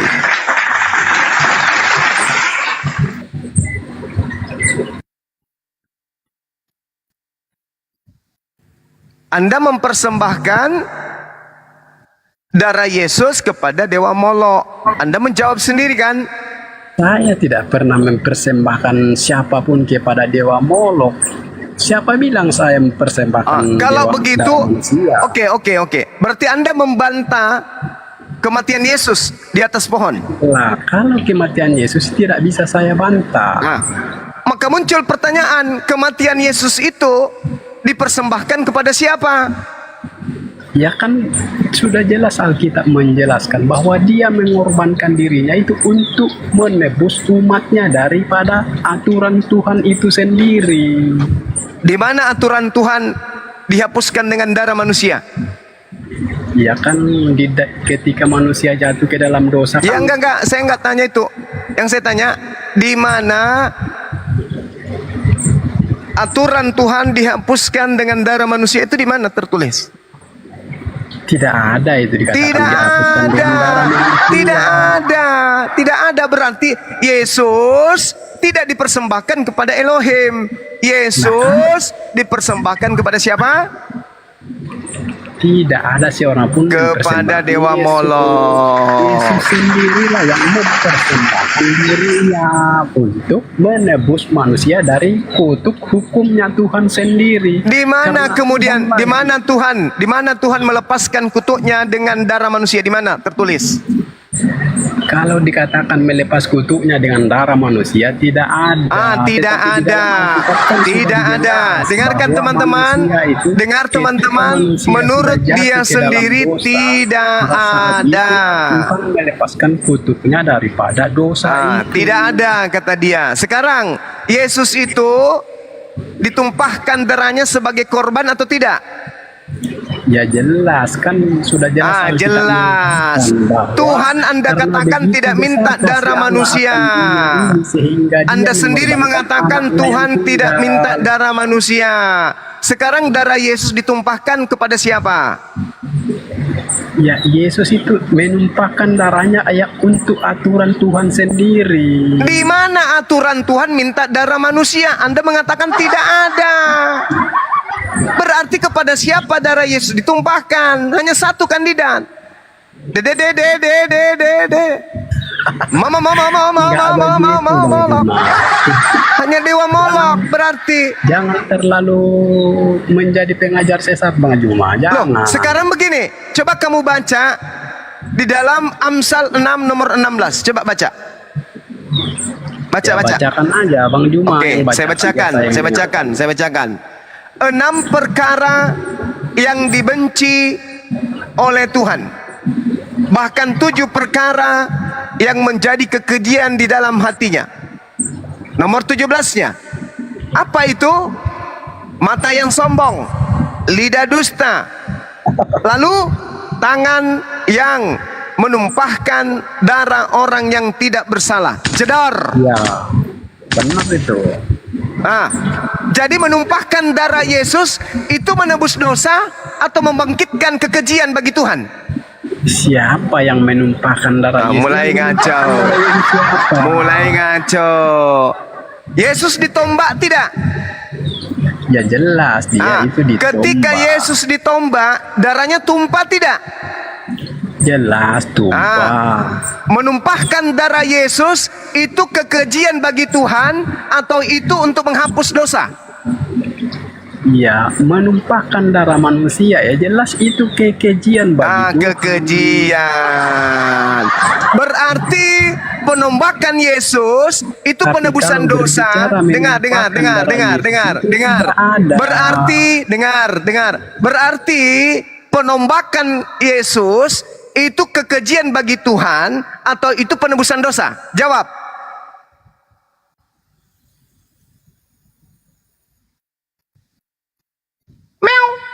Cara Yesus itu bukan kekejian karena sebelum dia ditombakkan dia sudah dinubuatkan di dalam Yesaya 53 bahwa dia akan ditombak, akan dianiaya, akan diolok-olok. Tuhan sendiri sudah berkata seperti itu, Bang Juma. Saya ulang.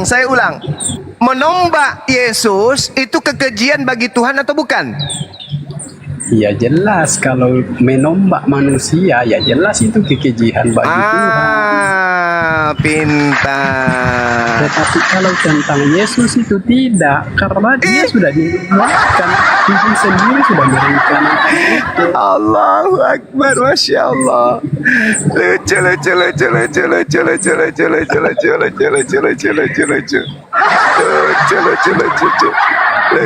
Lucu.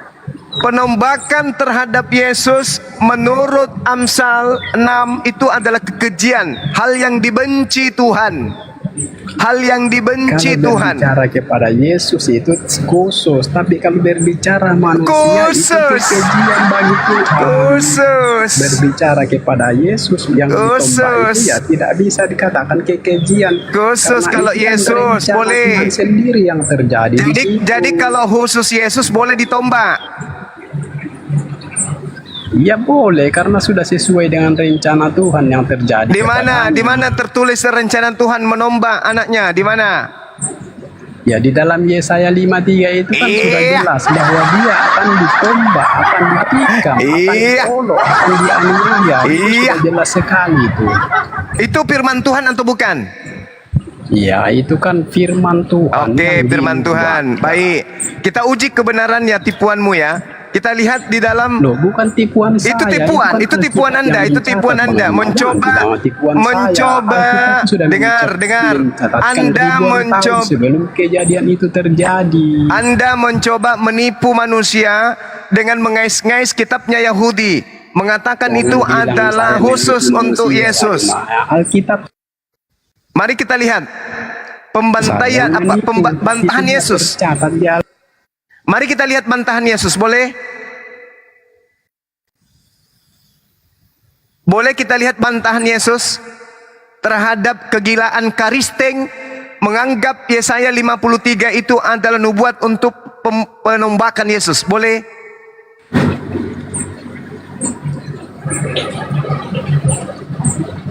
Boleh saya bacakan penolakan Yesus? Boleh.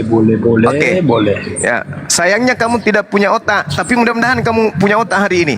Lah nggak mungkin saya berbicara, Bang Juma, kalau saya nggak punya otak. Oke, bagus. Tepuk tangan dulu kalau gitu. Tepuk tangan, bagus.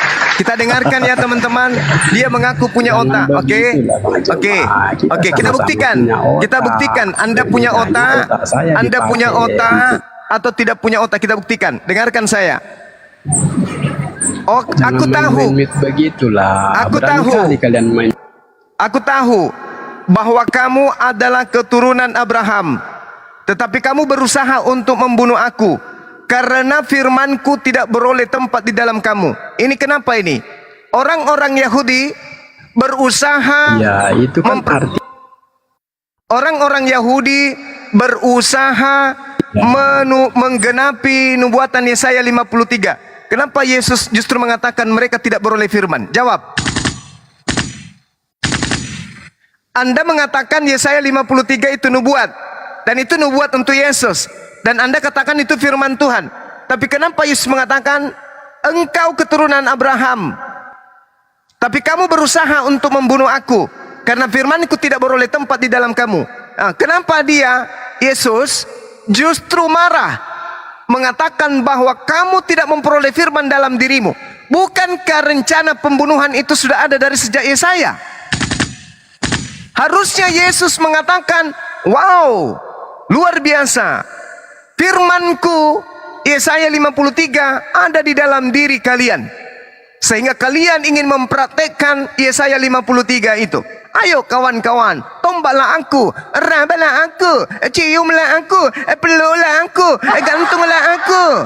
Ayo kawan-kawan. Kalau nubuat yang kamu ambil dari agama lain itu betul menurut imanmu, kenapa Yesus justru membantah di sini? Kamu tidak memperoleh firman di dalam tubuhmu, di dalam dirimu, sampai kamu berusaha ingin membunuh aku. Ayo, coba mana akalmu? Tunjukkan, saya mau lihat. Ya, itu kan sangat jelas sekali Bang Juma, bahwa orang-orang yang tidak menerima firman itulah makanya dia membenci dia. Loh. Itu nubuat Yesaya 53 rancangan membunuh Yesus atau bukan? Ya benar, itu adalah rancangan yang dirancangkan Tuhan untuk kejadian yang akan datang, yaitu penyaliban, yaitu penombakan kepada Yesus. Betul? Betul sekali. Kenapa ketika orang-orang Yahudi ingin membunuh Yesus, Yesus justru mengatakan, kalian berusaha membunuh aku karena kalian tidak memiliki firman di dalam dirimu. Kenapa? Kok bertentangan? Iya, kenapa? Itu kan karena orang-orang Yahudi yang tidak mengerti, tidak memahami rencana Tuhan. Makanya ketika dia datang seperti itu, orang-orang Yahudi membenci dia karena orang Yahudi tidak menerimanya. Gimana ceritanya Anda mengatakan Anda tidak? Anda orang Kristen, bukan Yahudi, mencoba mengambil kitabnya Yahudi Yesaya 53, mencocokkan dengan itu. Ini orang Yahudi yang punya kitab, ingin membunuh Yesus. Harusnya sudah satu klop dengan nubuat tersebut. Harusnya Yesus mengatakan, alhamdulillah, haleluya. Ternyata firman Yesaya 53 sudah ada dalam dirimu sampai kamu ingin membunuh aku. Orang Yahudi di mana otakmu? Otakmu itu di mana? Katanya orang Yahudi ini dirancang untuk membunuh Yesus. Orang Yahudi ingin membunuh Yesus, kok malah Yesus mengatakan kamu tidak peroleh firman di dalam dirimu karena kamu ingin membunuh aku. Tidak dikatakan Bang Juma bahwa dia dirancang untuk dibunuh orang Yahudi, tapi hanya dibuatkan bahwa Mesias yang akan datang itu akan menderita, disiksa, dianiaya. Tidak dikatakan bahwa orang Yahudi yang membunuhnya. Nah, namun dia datang kepada orang Yahudi karena orang Yahudi lah yang menunggu sang Mesias atau yang menanti-nantikan sang Mesias itu. Yesus ini berdasarkan Yesaya 53 menurut Anda akan dibunuh atau tidak? Ya jelas, di situ kan sudah jelas bahwa tidak, di situ tidak dikatakan akan dibunuh, di situ yang dikatakan akan dianiaya, disiksa, akan dianiaya, dan ditombak. Akan dianiaya. Tidak ada di sini dikatakan bahwa akan dibunuh. Oh, berarti penggenapan mati dibunuh itu tidak ada. Ya, kalau dikatakan mati dibunuh itu tidak ada. Tidak ada. Mundur lagi kita. Ternyata Anda sudah mengakui tidak ada nubuatan dibunuh. Iya, kalau maka muncul pertanyaan saya yang pertama. Di ayat itu bahwa dia akan dianiaya, dianiaya saja, tidak dibunuh. Itu dianiaya saja, tidak dibunuh. Oke? Dianiaya saja kan, nggak dibunuh kan? Jangan main mute-mute begitulah, jangan kurang ajar lah. Oke? Tidak dibunuh kan? Iya, di situ dikatakan bagus. Tepuk tangan dulu, tidak dibunuh. Sekarang muncul pertanyaan yang pertama tadi. Membunuh Yesus itu merupakan kekejian bagi Tuhan atau hapus dosa? Jawab. Ya kan sudah jelas tadi di dalam imamat di mana tadi yang katakan bahwa membunuh manusia itu adalah kekejian bagi Tuhan. Kekejian. Amsal Tapi itu kalau amsal. berbicara Yesus itu ya memang dia itu sudah datang sebagai korban memberikan darahnya untuk menjadi korban penebus manusia. Dibunuh atau tidak? Ya, kalau dikata namanya dibunuh ya orang yang membunuh dia. Ini kan dia sendiri yang mati karena Nubuatannya dibunuh. Nubuatannya dibunuh atau tidak? Nubuatannya tidak ada dikatakan dibunuh. Dibunuh. Berarti tidak dibunuh kan? Cuman dia niaya kan? Iya, dianiaya, dia niaya saja. Oke. Kalau sampai kepada pembunuhan itu sudah keluar dari nubuat, betul? Iya, memang di situ tidak ada dikatakan dibunuh. Bagus. Berarti membunuhnya dosa bukan? Ya, kalau berbicara Yesus itu kan memang dia berbicara dia sebagai korban. Iya. Karena sebelumnya kan mutar lagi bahwa dia akan mutar lagi. Iya. Dia dianiaya. Itu bukan berarti dibunuh kan? Dia menanggung banyak dosa manusia. Itu sampai kepada pembunuhan kagak? Ya, di situ tidak ada dikatakan bahwa dia dibunuh. Dia dinubuatkan dibunuh atau tidak? Dia disiksa, hanya itu yang tertulis di situ. Berarti pembunuhan tidak sampai kepada nubuat, betul? Ya, kalau pembunuhan itu kan memang tidak ada dinubuatkan bahwa tidak ada. Berarti pembunuhan terhadap Yesus itu dosa atau nebus dosa? Iya, kalau dia dibunuh itu kan artinya dia bukan mengorbankan dirinya, tetapi manusia yang mengorbankan. Ini kan dia sendiri yang menyerahkan dirinya. Sebagaimana ketika dia disalibkan. Udah monyet, kau turun jeng, kau turun. Kau turun, asu turun, babi, kampret, asu, babi turun, monyet. Gak ada bisa orang waras kau bodohi dengan polamu kayak gitu. Suruh Paus ke sini. Biar ku kasih mulutnya sapu lidi. Supaya dia jaring kalian jadi waras. Bikin emosi aja udah sabar-sabar. Kita bertanya baik-baik. Udah kita atur bagaimana caranya supaya waras. Malah mengajak gila. Memang di situ tak ada dikatakan membunuh dirinya. Di situ memang cuma dianiaya saja. Kalau ngomong sama anjing masih mending. Ini manusia katanya, tapi kok kayak anjing diajak bicara. Ada nggak nubuatannya dia dibunuh? Nggak, memang nggak ada di situ dibunuh. Nah, membunuh Yesus itu dosa atau hapus dosa? Memang dia tidak dibunuh, tapi dia membunuh dirinya sendiri. Kampret. Kurangi makan buntut babi lah, supaya kau waras.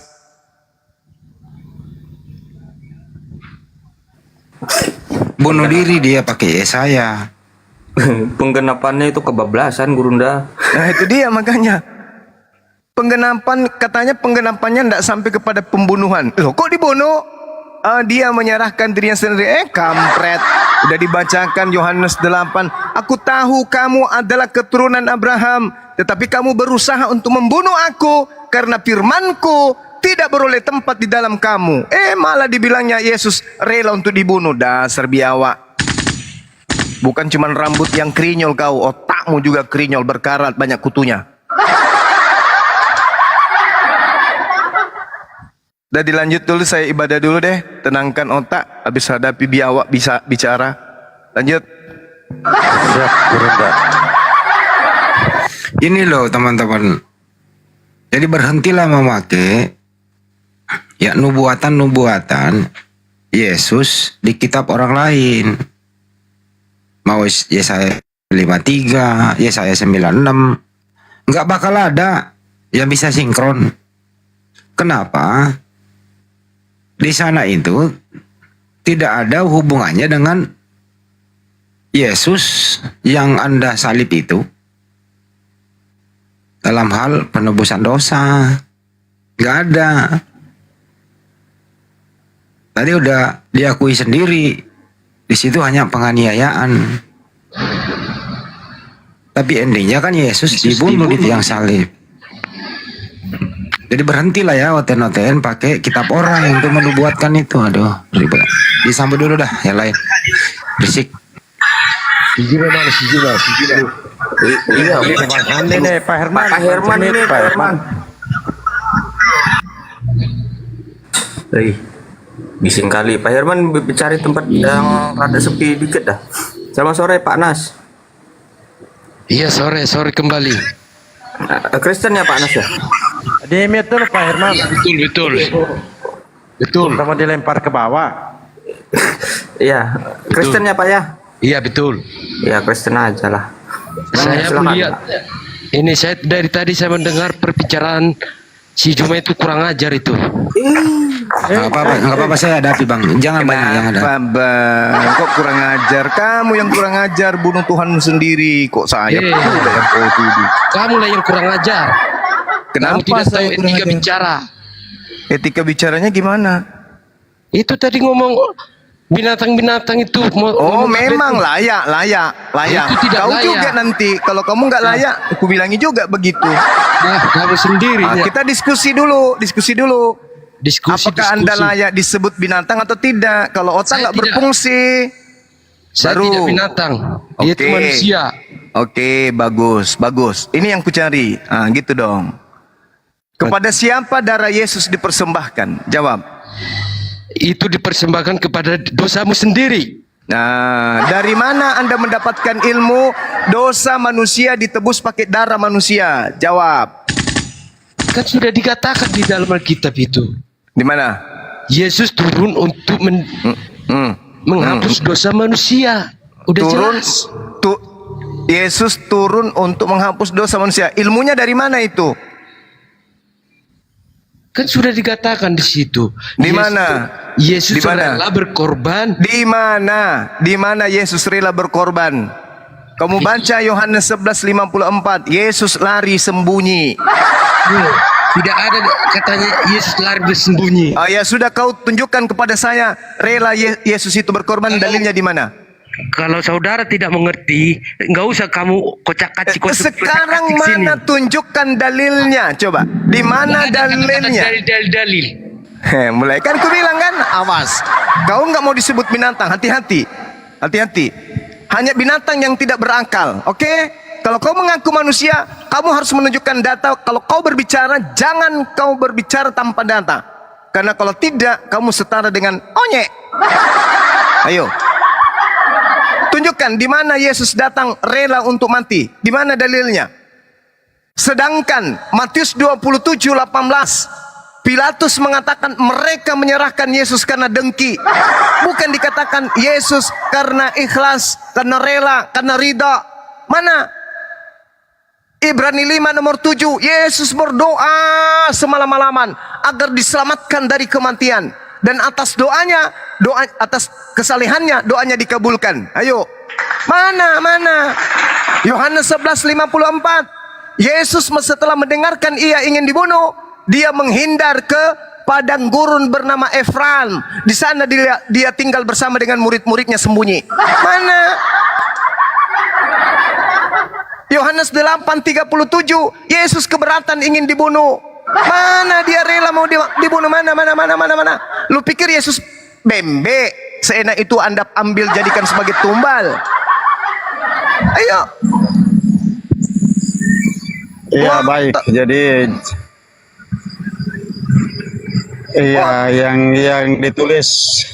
Silakan Bang, silakan. Yang ditulis di Bible itu ya jelasnya seperti itu. Misalnya yang ditulis di situ Yesus lari dan bersembunyi. Misalnya yang tadi baru diungkapkan itu. Yang ditulisnya seperti itu. Tapi tujuannya di saat Yesus lari bersembunyi itu tujuannya apa dulu kan gitu. Kalau kita umat Kristen kita tahu apa yang disampaikan dalam Bible, kita tahu itu seperti apa, tujuannya kemana nanti. Itu kan Yesus langsung tujuannya Bang, tujuannya. Yesus diutus untuk menyelesaikan pekerjaannya kan, itu pekerjaannya belum diselesaikan, belum sampai berakhir pekerjaannya, belum. Masih di dalam pertengahan. Dia belum. tahu. Dia Pekerjaan tahu bahwa, apa saja dia itu? tahu bahwa dia tahu bahwa pekerjaannya pada akhirnya untuk semua akan berakhir itu di saat dia turun ke dalam jurang maut dan dia naik kembali. Setelah dia bangkit itulah berakhir semua pekerjaannya, dia akan kembali ke surga. Itu Jadi kata sebelum siapa? waktunya dia Itu kata belum siapa, bisa untuk menyerahkan dirinya untuk dimati. Kami umat Kristen kami tahu tujuan Bibelnya kami seperti apa. Itu kan cerita, itu kan dongeng yang Anda susun sendiri. Cobalah pakai data. Yesus yang lebih tahu. Jadi kalau kedatangannya Yesus di muka bumi ini yang tahu adalah Yesus, bukan karangan-karangan kayak begitu. Itu karangan iman buta. Yesus yang tahu tentang dirinya, Yesus yang tahu tentang misinya. Jangan Anda tambah-tambahkan dengan tambah-tambahan agama pagan, ajaran pagan kayak gitu. Tolong dalil dong, dalil. Mana pengakuan Yesus sesuai dengan apa yang Anda uraikan? Ada nggak?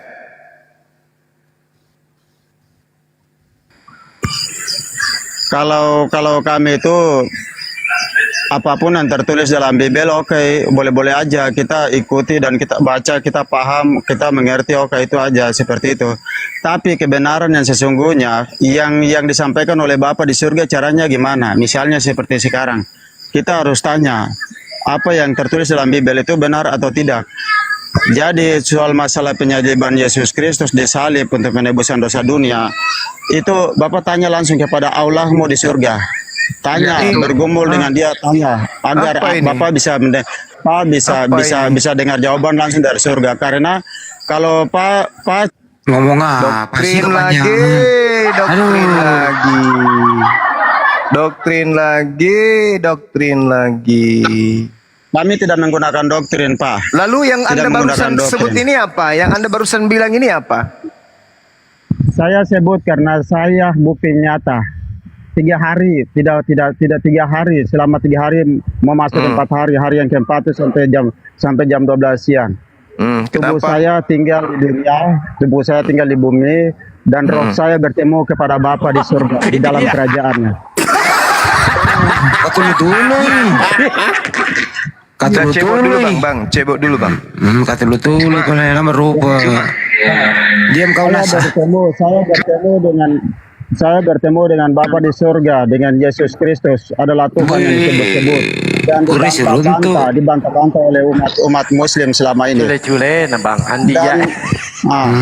Jadi kalau Papa tidak percaya, umat Muslim tidak percaya, silakan, oke saja. Tapi yang penting apa yang saya sampaikan benar dan apa yang Bapak paham di situ, oke, silakan saja. Tapi saya mau katakan bahwa soal masuk surga, boleh. Mengambal lah iya. Berapa hari Anda di sana ketemu? Silakan. Pak Herman, berapa hari Anda di sana ketemu? Berapa hari? Selama 3 hari setengah. Baik, jadi kenapa? kalau Pak mau lebih jelas, saya tanya dulu. Di saat saya tanya dulu, di saat Bapak Anda di sana 3 hari 4 hari. Kira-kira roh Bapak Anda di sana 3 hari 4 hari. Apa yang Anda bicarakan di sana? Coba ceritakan. Percuma kalau saya cerita sedangkan Bapak ini masih tidak percaya, kan yang ada dalam pikiran Bapak itu kan udahlah, bicarakanlah, berbagilah sama kita. Ayolah, bicarakanlah. Bang Andi aja jebani. Enggak, saya tidak bisa bicarakan. Saya mengikuti. Ya kalau Anda nggak bicarakan berarti Anda cuma, kalau Anda nggak bicarakan berarti Anda cuma halu dong. Bicarakanlah. Coba kalau ceritakan mau tahu pengalaman Anda. Masuk saja di akun. Kalau mau tahu masuk saya di akun pribadi saya lewat WA saya. Ya Biar lebih jelas saya ceritakan. Udahlah sekarang lah, bicarakanlah. Kita mau dengerin semua nih. Saya tahu. Di saat saya ceritakan semua nanti apa imannya Bapak itu seperti apa. Ya nggak apa-apa lah. Intinya ayolah. Seperti apa. Pak Herman ini ayolah Pak Herman. Ceritakanlah. Ayolah, ceritakanlah. 4 hari lu anak ketemu. Kristen tuh punya data yang hidup. Kami punya data yang hidup. Umat Kristen. Jadi 3 hari itu nginep loh itu. Itu 3 hari Anda nginep di mana itu? 3 hari nginep di mana?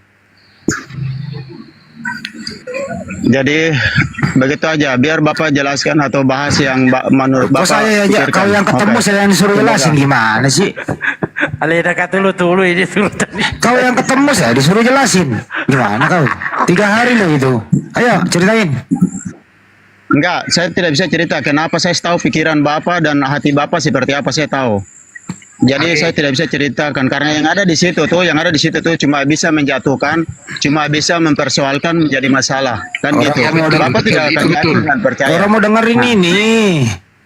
Itu ada mau dengerin loh, ceritakan lah. 3 hari kau di sana loh. Pak cuma hanya sebatas dengar. Ya kalau kamu nggak mau ceritain ya udah diam. Hei, Herman, kalau kau nggak mau ceritain lu diam dulu ya. Kan nggak mau cerita. Oke. Anda diam kalau nggak mau cerita. Jadi Pak Nas ini, Pak Herman ini 3 hari dia ketemu Tuhannya, ketemu Bapak, ketemu Yesus, tapi dia nggak mau cerita. Soalnya itu nggak perlu diceritakan itu.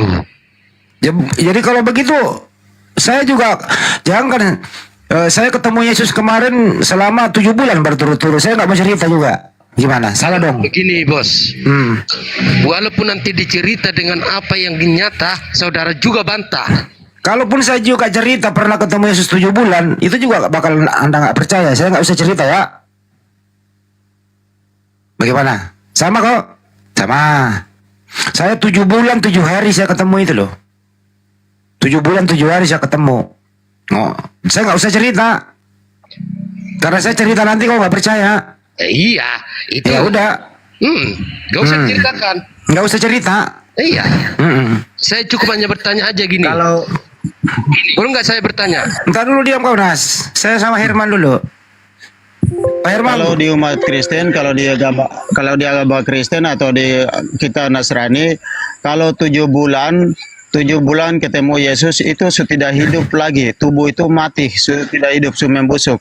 Buktinya saya masih hidup. Sebatas kalau kita ketemu dengan Tuhan. Kalau sebatas kita percaya. 7 bulan 7 hari saya ketemu, buktinya saya masih hidup. Masa kamu nggak percaya sih? Ya kalau kau nggak percaya sama saya juga nggak percaya sama kau. Karena kau nggak mau cerita. Yang logika atau ngomong Pak, masa 7 bulan Ya terserah gua dong, orang yang ketemu. Yang makanya yang bicara itu harus logika, pikiran. Ya coba masuk logika nggak tuh 3 hari dia ketemu? Kenapa dia nggak mau cerita? Bisa. Itu ya, bisa juga dong saya ketemu. Bisa juga saya ketemu 7 bulan 7 hari. Ini 7 bulan Yang emang kenapa? Masalah buat lu, orang saya yang ketemu kok. Itu mah karanganmu tuh. Ya karangan juga dong si Herman. Nggak cerita dia. Nyata itu. Ya coba kalau nyata buktikan coba. Buktinya nanti di sini tidak bisa kamu kalian percaya. Ya tadi kau ngomong doang juga, gimana kamu ini kau gimana sih 7 bulan 7 hari saya ketemu. Kami akan percaya. Ceritakan aja. Iya ceritakan lah, kita percaya kok. Ayo Pak Herman cerita. Enggak. Ayo Pak Herman cerita Pak Herman. Apa pengalamanmu 3 hari 3 malam itu loh. Ayo. Ceritakanlah. Kalau kau habis cerita saya juga cerita. Bener. Ya kamu aja cerita yang 7 bulan itulah. Ya Herman dulu dong yang memulai. Iya, Herman kita dulu. tidak mau menceritakan. Iya, saya juga mau ceritakan aja sekarang. Kalau gitu saya juga nggak mau. Kenapa? Saya juga nggak mau. Udah, kenapa kamu bilang 7 bulan 3 hari? Ya terserah gua lah. Mulut gua kan. Kenapa lu larang gua ngomong? Gimana sih kamu? Ini Pak Nas gimana sih orang aku yang ketemu kenapa lu yang keberatan? Saya bukan yang keberatan. Karena omongannya saudara kita itu 7 bulan. Kalau ya 7 bulan 7 hari kenapa? Itu kan saya yang pengalaman. Kenapa kau yang protes pengalamanku? Kalau kamu ngiri bikin pengalaman sendiri gitu ya Bang Dia. Iya. Kalau Pak Nas berapa hari ketemu? Itu harus nyata. Iya kalau Pak Nas berapa hari ketemu? Gimana? Panas, udah pernah ketemu nggak berapa hari? Berapa hari ketemu? Maksudnya udah berapa hari ketemu gimana sih? Ketemu Yesus. Kalau saya tiap hari ketemu. Weh ceritain dulu dong. Mau dengar ceritanya? Iya mau. Cukup bertobat aja Pak, baru dengar dulu. Iya. Nggak mau juga cerita nih. Bukannya nggak mau, udah bertobat apa belum? Itu aja intinya. Ya udah ceritain dulu. Udah bertobat apa belum? Ceritain dulu, orang mau dengerin.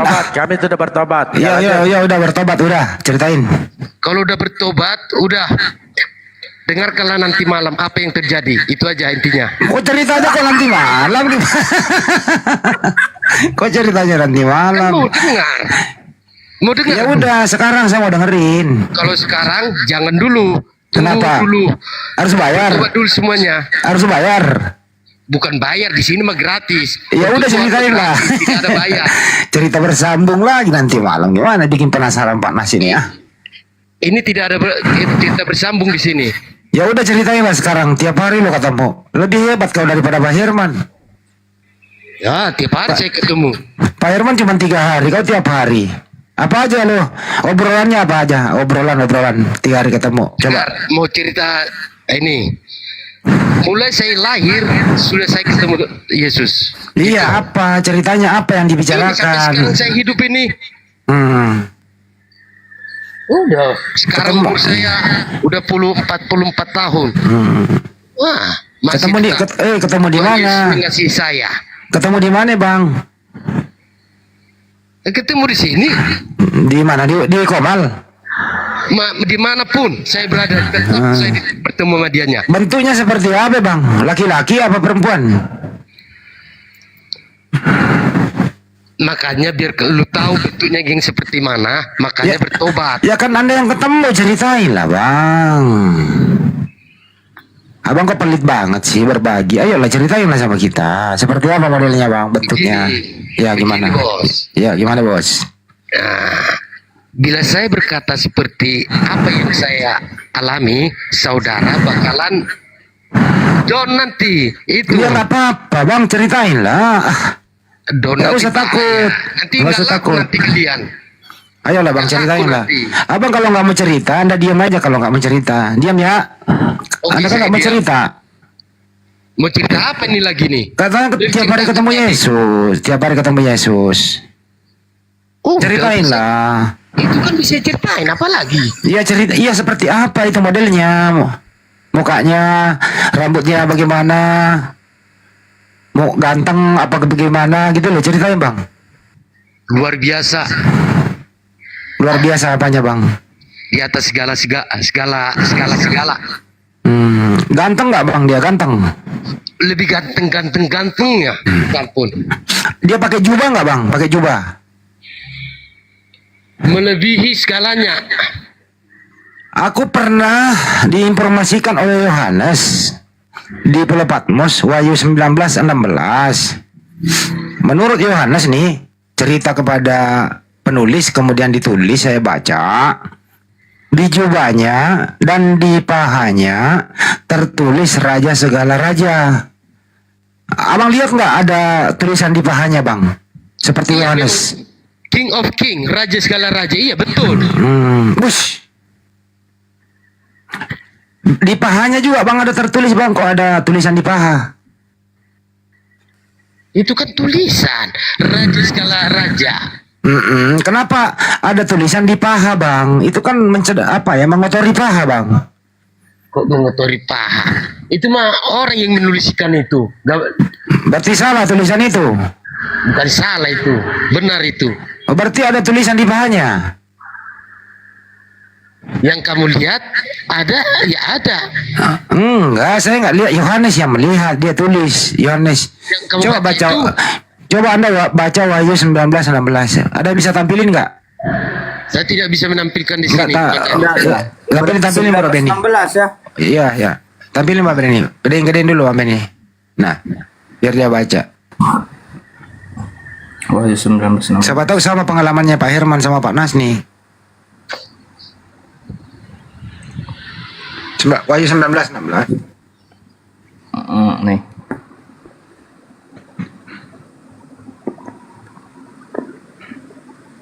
Ben, jangan lama-lama Ben. Biar dia. Itu dia tuh. Dan pada jubahnya dan pahanya tertulis suatu nama, yaitu Raja segala raja dan Tuan di atas segala tuan. Gitu. Nah, tuh Pak Nas, Pak Herman, apa yang pernah Anda lihat seperti ini juga sama Yohanes? Yohanes pernah lihat nih. Yohanes ini mimpi di Pulau Patmos, tapi mimpinya penglihatan. Jadi tembus pandang dia ke langit, ke atas itu Yohanes di Pulau Patmos, dia lihat ada tulisannya ada tulisan di pahanya Yesus, Raja segala raja. Tuh. Tajam bener mata Yohanes, tajam. Tajam ya mata Yohanes, sampai paha-pahanya Yesus dilihat. Gimana itu? Panas, apakah penglihatan Anda sama nih? Pak Herman juga? Panas? Mana ini panas? Siapa tahu beda Bang Handi. Oh iya. Siapa tahu beda. Karena ini 2000 tahun lalu. Siapa tahu tatonya luntur. Yuk. Habis ini nanti kita lihat lagi di Wahyu 56. Ini dulu satu-satu. Panas pergi Itu Pak sangat Herman. susah untuk diartikan atau dijelaskan. Itu ada tulisan Sangat di susah pahanya. karena Ada tulisan di pahanya, karena Pak yang kita Herman. memahami sekali, yang sekarang kita pahami menurut logika kita yang tertulis sekarang itu yang kita pahami bahwa tulisan itu di paha Yesus. Kan Iya. gitu. Yang Nabi Yohanes Yohanes lihat. Tetapi Apa maksudnya sebenarnya dia punya arti dan tujuannya. Apa arti maksudnya dan ada tujuannya tulisan di tidak paha seperti itu? Pak Herman, apa maksudnya ada tulisan di paha? Jadi tulisan di paha itu tulisan yang muncul, yang di saat itu munculnya arahnya di pahanya Yesus, bukan tertulis seperti tato di paha, bukan. Tapi munculnya itu tulisan seperti. Kalau yang ngomong loh, bukan saya yang ngomong. Dengar dulu, dengar. Ini dengar dulu. Yang muncul di tulisan di pahanya Yesus itu muncul tulisan itu muncul di pahanya Yesus seperti apa, tahu kalau editan misalnya Bapak punya foto, Bapak bisa edit nama di fotonya di pahanya Bapak. Editan lagi. Kan munculnya seperti itu. Dengar dulu, bukan sebelum jelaskan habis. Pemahaman Bapak model gini, makanya Bapak tidak bisa memahami. Orang saya nggak memahami kok, orang saya nanya sama situ kok. Dengar, makanya dengar. Yang dimaksudkan tulisan di paha itu bukan yang langsung tertulis seperti bolpen kita pegang pena baru tulis di atas paha kita, bukan gitu. Tapi tulisan itu muncul secara tiba-tiba di pahanya Yesus, di arah pahanya Yesus, bukan di dalam, tulisan di paha luarnya. itu tulisan di paha, udah. Susah. Ada tulisan di Bapak pahanya. ngerti maksudnya. Saya mau nanya sama kamu. Pak Herman, kamu kan enggak 3 hari malah kau ketemu. Saya tahu. Kau ketemu 3 hari. Makanya saya tahu, saya jelasin. Apakah pertemuanmu 3 hari itu sama dengan penglihatan Yohanes? Saya mau klarifikasi doang. Kau 3 hari lo ketemu. Apakah penglihatan kamu sama dengan penglihatan Yohanes? Ada tulisan di pahanya, sama atau tidak? Silakan. Makanya saya jelasin. Kalau tulisan di paha itu menurut logika ya, menurut pemahaman kita. Sebelum saya masuk ke yang tadi saya jelasin pertama.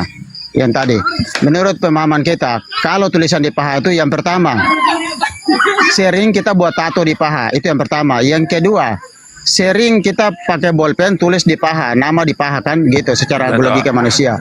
Tapi yang dimaksud dengan kesaksian yang tadi dikatakan, yang firman Tuhan ini dimaksud dengan firman Tuhan ini tulisan di paha itu tulisan yang muncul. Yohanes lihat tulisan itu muncul bukan di dalam pahanya tapi di luar, tapi di arah pahanya. Apa sih orang di pahanya ditulis? Dengar. Ini kan tertulis Muter-muter lu kayak pemahaman dan gasing pandangan lu. pikiran manusia. Enggak, saya saksi hidup, Pak. Saya saksi hidup. Pak Herman. Tidak, Pak tidak bisa rubah. Saya punya pikiran dan tidak bisa rubah pemahaman saya. Iman saya sudah kokoh, iman saya sudah bukan kuat. berbicara iman. Pertanyaan Bang Handik ini simple. Apakah sama penglihatan Bang Herman dengan Yohanes? Itu aja pertanyaannya.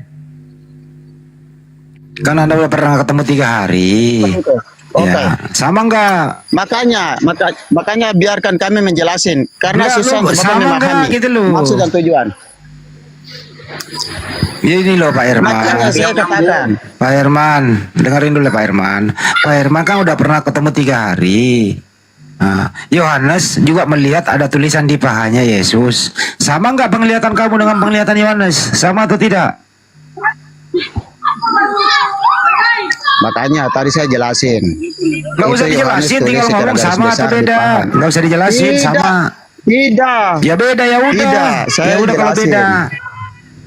Beda Iya, ya. kalau memang tidak mau mendengar ya sudah. Saya Ya, tahu kan bahwa Anda Anda udah tidak mau jawab. mendengarkan kebenaran. Kan Anda gitu. udah jawab. Penglihatan Anda dengan penglihatan Yohanes beda ya sudah. Ngapain ribet-ribet sih? Sekarang Wahyu 5 Bukan nomor 6. beda. Wahyu 5 nomor 6 juga lagi. Izin ya Pak Herman, izin ya. Wahyu 5 nomor 6. Apakah sama nih? Coba bacain tuh nomor 6-nya ya.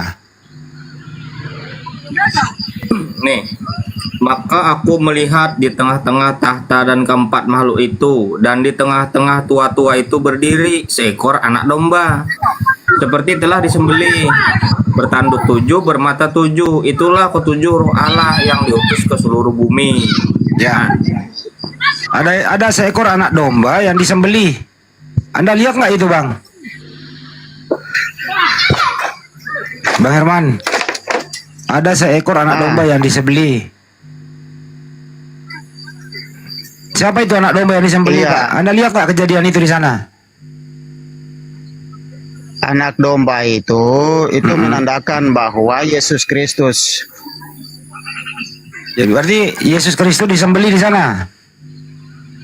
Itu kesaksian Yohanes kesaksian itu Yohanes itu bahwa memang Yesus sudah datang, dia kembali ke surga, tapi untuk menguatkan dan lebih mengakuratkan kesaksian Yesus waktu dia datang, Yohanes melihat hal itu dan Tuhan menunjukkan saya hal tanya itu kepada untuk Anda. mewahyukan bahwa itu kebenaran yang sedang terjadi. Penglihatan Jadi Anda, dia melihat anak domba itu.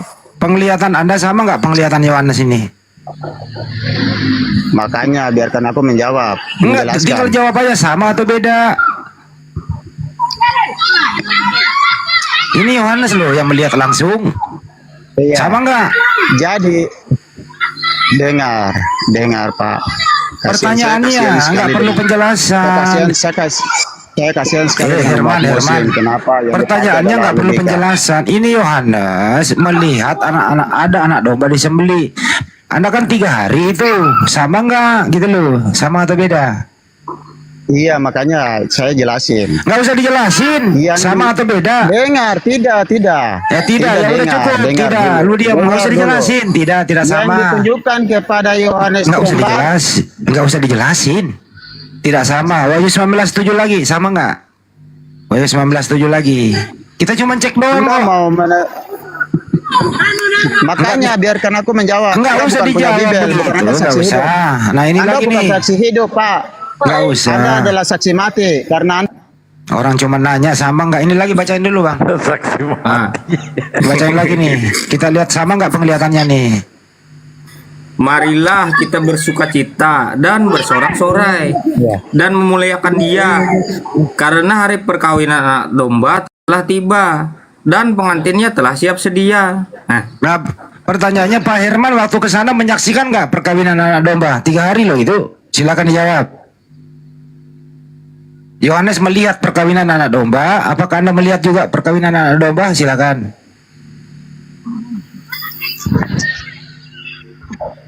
ini poin yang ketiga ya. Makanya saya jelasin yang tadi poin kedua itu sama dengan ini. Biar Nggak usah saya jelasin agar dijelasin. Anda mengerti. Anda melihat nggak yang sama? Susah saya katakan. Yang Pak katakan buat Anda melihat kah tidak? Apa yang di sana Tuhan Yesus menyaksikan buat saya menyampaikan itu beda dengan pertanyaan Pak. Pertanyaan Anda bertanya di saat ini. Makanya saya jelasin. Kalau Anda mau, saya tadi katakan awal, kalau Anda mau melihat semua kebenaran yang ada dalam Bibel, berdoa dan berdoa dan bergumul kepada Allahmu di surga, Pak, agar engkau melihat petunjuk-petunjuk itu. Lebih jelas. Anda kan yang pernah ke sana 3 hari. Apakah Anda menyaksikan perkawinan anak domba di sana? Kalau tidak, kalau iya sih nggak apa-apa gitu loh. Ini kan Yohanes melihat nih perkawinan anak domba. Nah, saya tanya kepada Anda, apakah Anda menyaksikan perkawinan anak domba di sana? Silakan. A menyaksikan, B tidak. Itu aja Pak Herman. Anda kan 3 hari loh di sono. Gitu loh. Kita cek pengalaman spiritualmu di 3 hari loh di sono. Gimana? Menyaksikan nggak? Pak punya pertanyaan ini. Pak punya pertanyaan ini. Jawabannya ya atau tidak. Itu gimana? Kan Maksudnya ada yang ke gimana? sono 3 hari. Ya kalau nggak menyaksikan bilang enggak. Kalau kita jawab Anda menyaksikan nggak? susah Pak, susah untuk kami menjelasin. Ya memang susah karena nggak sama. Ya udah pindah lagi satu lagi. Lukas 22:30 Bang. Nggak sama apa? Udah diam dulu. Lukas Otak-otakmu itu yang 22:30 Bang. tidak sama. Ya udah nggak sama. Berarti kamu nggak sama penglihatannya. Ntar ya Lukas 22:30 ya. Susah untuk jelasin Bible kami Pak, karena kami menjelasin sesuai dengan kebenaran daripada Ya fakta udah di diam surga, dulu Pak bukan? Herman ya. Coba bacain Bang. Tuh, bahwa kamu akan makan Pak Benny hilang suaranya juga. dan minum di dalam kerajaanku. Hah? Kenapa? Udah. Pak Herman, waktu Anda ke sana Anda makan minum nggak sama Yesus? Silakan jawab.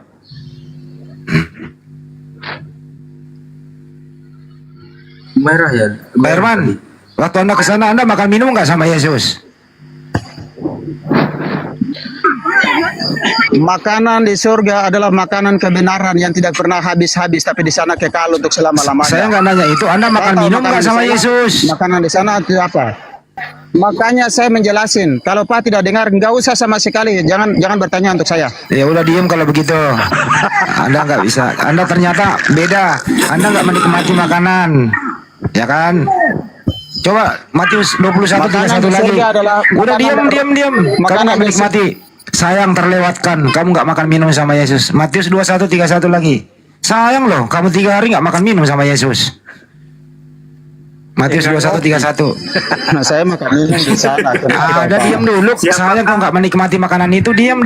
Sayang banget. Nah coba bacain lagi Bang Benny. Mana makanan Makanya surga saya lagi. ajarin agar Anda bisa makan. Iya, tak bacain dulu nih Pak Herman ya. Siapakah di antara kedua orang itu yang melakukan kehendak ayahnya? Jawab mereka, yang terakhir. Kata Yesus kepada mereka, aku berkata kepadamu, sesungguhnya pemungut-pemungut cukai dan perempuan-perempuan sendal akan mendahului kamu masuk ke dalam kerajaan surga. Nah, itu. Cukup. Pak Herman, waktu Anda 3 hari di sana ketemu nggak perempuan sundal? Kalau nggak ketemu bilang. Kalau enggak. Silakan dijawab. Itu jawaban yang tolol itu kalau gitu. Loh, ini ada Makanya datanya saya kok. jelasin, jangan bantah. Ini ada datanya. Iya, saya jelasin sekarang, saya jelasin. Nggak usah dijelasin, Saya ketemu atau tidak. Kenapa perempuan-perempuan dengar? Saya nggak minta Kenapa perempuan-perempuan kenapa. Saya sundal itu harus minta masuk ke Anda sana? jelaskan. Dengar dulu. Anda ketemu atau tidak? Anda Dengar ketemu dulu, nggak? saya jelasin. Nggak usah dijelasin Kamu tahu ketemu nggak? atau enggak. Kamu Ada tahu Albo? arti Kasih tahu dari Albo. firman itu? Kamu Kasih tahu tahu, ketemu penjelasan atau dari tidak? firman itu atau tidak? Ketemu Tahu enggak, Pak? Coba jelasin, Itu pertanyaan coba. Bang Ande, ketemu enggak? Jangan emosi, Pak. Iya, Kalau jangan ketemu marah-marah, bilang Pak aja ketemu, Herman. kalau kagak. Iya. Kalau kagak Marah bilang iya. aja belum gitu. Nanti kalau ke sana saya cari gitu. Pengen ketemu.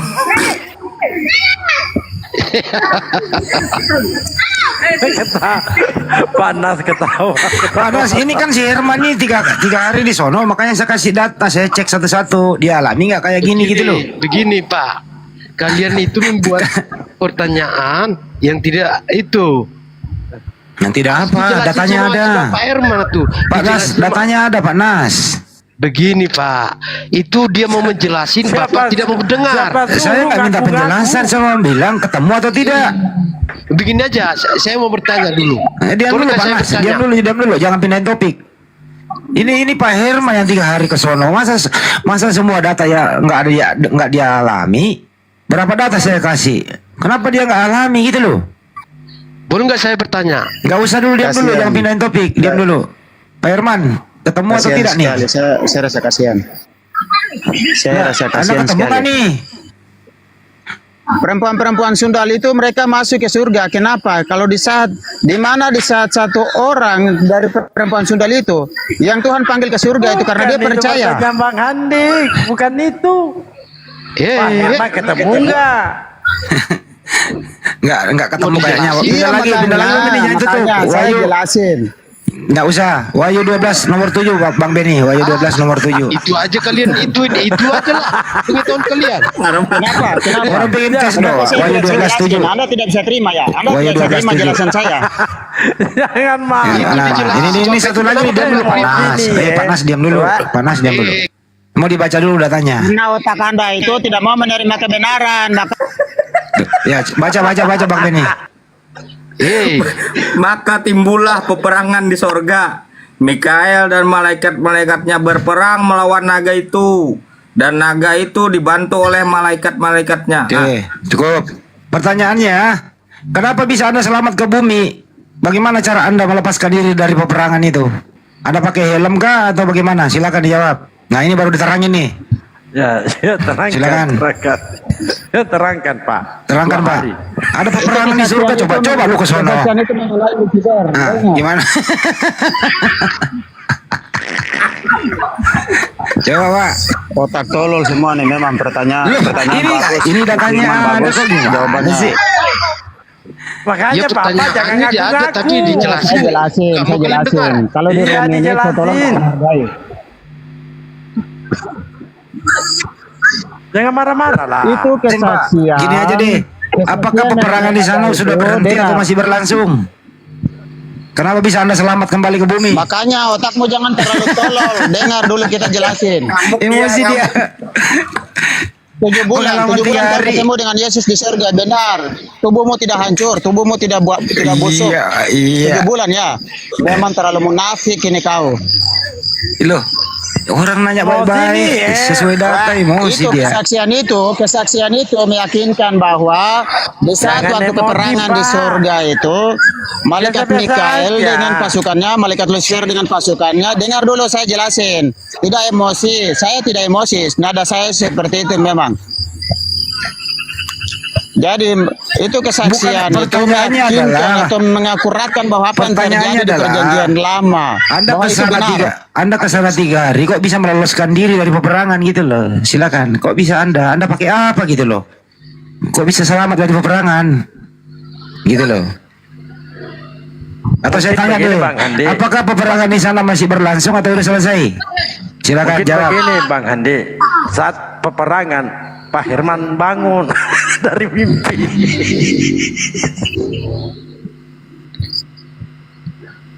Saya mau katakan, Yesus adalah jalan dan kebenaran dan hidup. Tak ada Kenapa seorang pun lari ke datang kepada Yohanes Bapa di itu? surga kalau Kenapa tidak lari ke melalui Yohanes? Yesus Kristus. Umat Islam tidak akan masuk surga.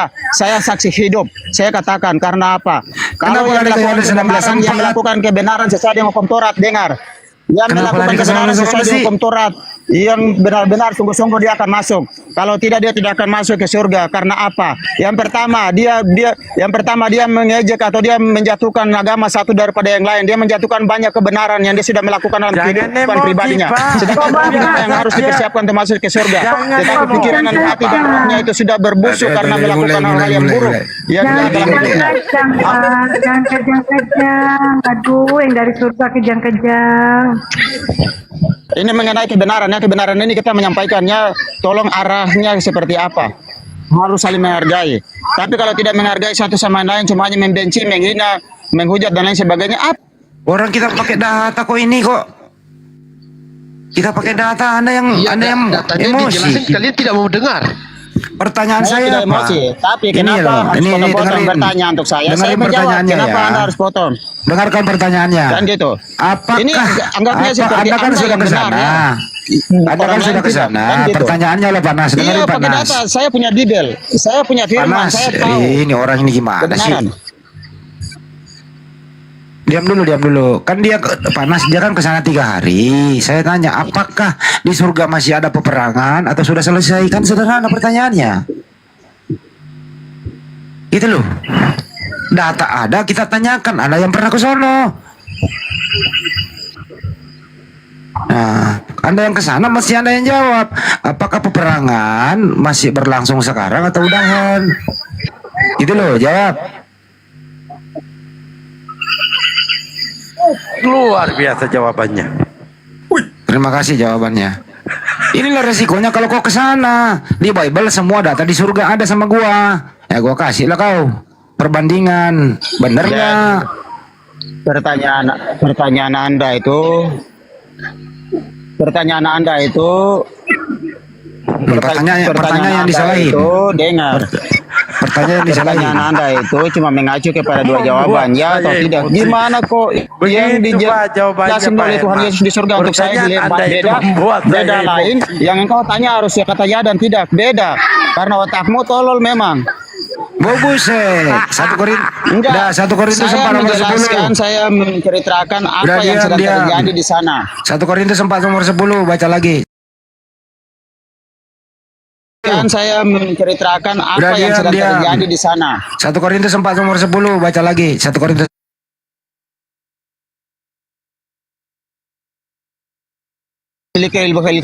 Udah.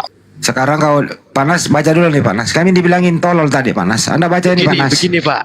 Enggak Panas, baca dulu nih Panas. Iya, nggak usah saya baca itu begini Pak. Baca dulu aja Panas. Begini, saudara Panas, mau dengar saya bicara atau tidak? Panas baca dulu ini baru Anda bicara. Saya dibilangin tolol tadi. Nah coba Panas, dibaca dulu nih Panas. Siapa yang sebenarnya yang bodoh? Ayolah Panas. Masa saya dibilangin bodoh? Baca Panas. Panas, baca dong. Baca Panas, itu kan Bibelnya Bapak. Baca. Iya, ini yang kalian imani yang mana? Yang salah satu nih, Islam apa Kristen? Baca dulu Panas. Ini enggak berbicara iman, kita ngobrol santai Panas. Iya, saya tanya, yang kalian imanin Islam apa Kristen? Saya Islam Panas. Kalau Islam aja kalian bawa, nggak usah bawa. Ya kalau begitu Panas turun bawa. Saya mau kajian Islam ya. Iya, kajian Islam. Ya udah turun di bawah, saya mau kajian. Iya, silakan kajian. Ya udah, silakan turun aja dulu. Enggak usah saya turun, saya di sini aja. Oh ya, udah diam di situ. Diam di pojok ya. Kok diam di pojok? Ya orang mau kajian kan. Kalian mau ngapain punya katanya Anda menyuruh saya kajian Islam. Kamu dengarkan aja Panas. Saya mau berdebat sama Bang Handik ini. Antara dawai molok. Jadi kalau ada mengatakan kita bodoh, ternyata ada di sini sekumpulan orang bodoh karena Kristus, gitu loh. Saya baca ya, kami bodoh oleh karena Kristus. Berarti ada orang bodoh karena Yesus. Kenapa kata bodoh itu dilemparkan ke saya? Datanya ada. Makanya teman-teman ya, kalau diskusi jangan mengeluarkan kata-kata tidak pantas. Semua yang ada di Bible, mulai kata binatang, kata bodoh, kata sundal, apapun itu di Bible semua ada. Gitu ya. Datanya di Bible ada loh. Semua kata-kata kotor itu ada di Bible. Ada semua di Bible. Jadi jangan coba-coba mengeluarkan kata kotor. Artinya kamu ya mengeluarkan isi Bible-mu. Gitu ya. Jangan Panas. Lanjut dulu. Kasih tahu teman. Parkun sebentar. Izin parkun sebentar. Lanjut. Kasih tahu teman Anda Panas, jangan mengeluarkan kata-kata kayak tadi. Di Bible ada ceritanya.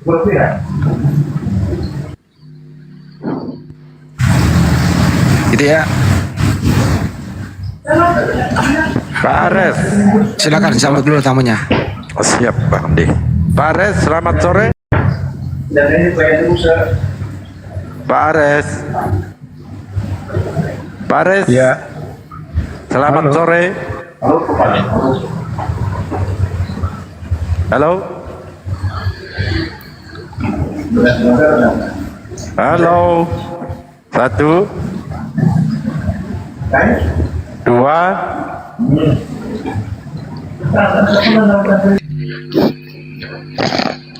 Kristen naik. Jadi tadi ini siapa Pak Herman? Dia kan 3 hari ke sana. Mestinya dong kalau 3 hari ke sana banyak dong pengalamannya. Dia nggak mau berbicara pengalaman. Jadi saya tes keadaan di surga gitu.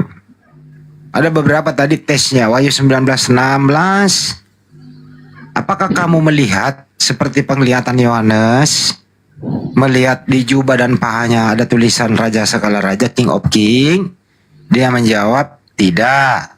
Berarti pengalaman Yohanes beda dengan pengalaman kamu. Wahyu 19:7 lagi. Apakah kamu menyaksikan perkawinan anak domba?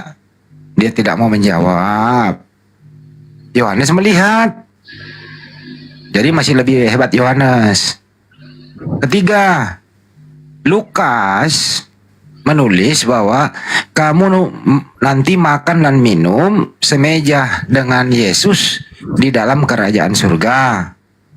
Pak Herman sudah ke sana 3 hari. Saya tanya, apakah dia menikmati makanan sama Yesus di sana? Tidak menjawab juga, berarti dia tidak mengalami makan dan minum. Lukas tahu itu. Tuh. Ada lagi Wahyu 12:7. Apakah Pak Herman menyaksikan peperangan di surga? Dia nggak mau jawab juga. Artinya dia tidak mengalami semua apa yang tertulis di Bible. Jadi saya meragukan kalau dia pernah 3 hari ke sono. Semua data-data yang ada di Bible dia tidak alami. Jadi nonsen dia itu, jangan-jangan dia hanya pergi ke suatu pulau mancing, pulang-pulang nggak bawa hasil, diomelin sama bini. Karena semua yang ada di Bible dia nggak melihat. Saya tanya lagi di Matius 21:31, apakah kamu melihat pemungut-pemungut cukai dan perempuan-perempuan sandal ada di surga? Dia tidak menyaksikan juga. Jadi ini Pak Herman ini pengalaman 3 harinya apa aja yang dilihat. Itu loh, ternyata ya nonsen aja Pak Herman ngomong doang. Gitu kira-kira. Bang Lalbo, lanjut. Iya. Artinya kan dia sendiri yang bersaksi. Tentu kita sandingkan, perbandingkan dengan data-data. Apakah benar nih? Ternyata berbeda ya. Baik. Siapa ini? Aritra. Selamat sore. Sore Bang. Kristen, bukan Karisteng. Benar penyebutannya itu Bang. Enggak, biasa-biasa aja saya Pak. Iya, biasa-biasa tapi pas lah pengucapannya. Ya, kalau bahasa saya lah begitu Pak. Iya, senggol Banyumala gitu, udah sholat ya. Iya. Silakan Bang Suma. Ya silakan. Dewa Molok. Silakan.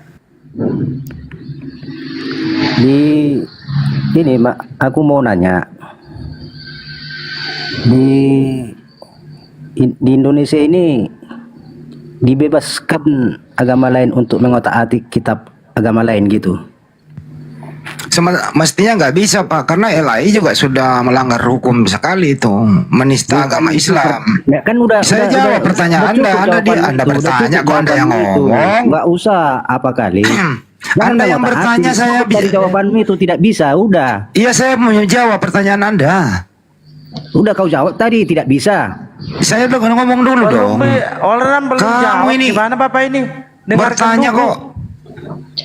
Kalau bertanya itu dengarkan menjawab orang. Lanjut. Dia sudah jawab. Ya enggak, belum dijawab. Belum. Lanjut. Udah. Pak Nas, kamu ini kok cuma jadi wasit di atas. Pak Nas, lu di bawah aja. Lanjut. Ya, tidak boleh. Tidak boleh. Tapi faktanya nih, yang kau pakai, kalau kau pakai LAI, itulah yang tidak toleran, itulah yang menista. Kenapa? Bible yang dibawa oleh Belanda itu, kau ganti sampulnya menjadi Alkitab. Padahal nggak ada kata Alkitab di dalam original teks Bible-mu. Yang ada adalah Bible, Biblos, Biblika, apalah. Isinya juga banyak mengambil istilah-istilah Al-Quran disalahgunakan. Nah, sebenarnya di sini yang kurang ajar siapa? Inilah yang kita luruskan tiap hari. Mempergunakan kata Allah, Rasul, dan lain-lain. Nah, itu yang kita luruskan, Pak. Mudah-mudahan ngerti jawabannya, Pak. Siapa sebenarnya yang memulai? Kalau LAI sudah menerjemahkan, tidak mempergunakan lagi istilah-istilah Al-Quran yang disalahgunakan, saya rasa diskusi lintas agama tidak akan pernah sekeras ini. Jadi permasalahannya ada di terjemahan ilahi itu. Itu jawabannya, Pak.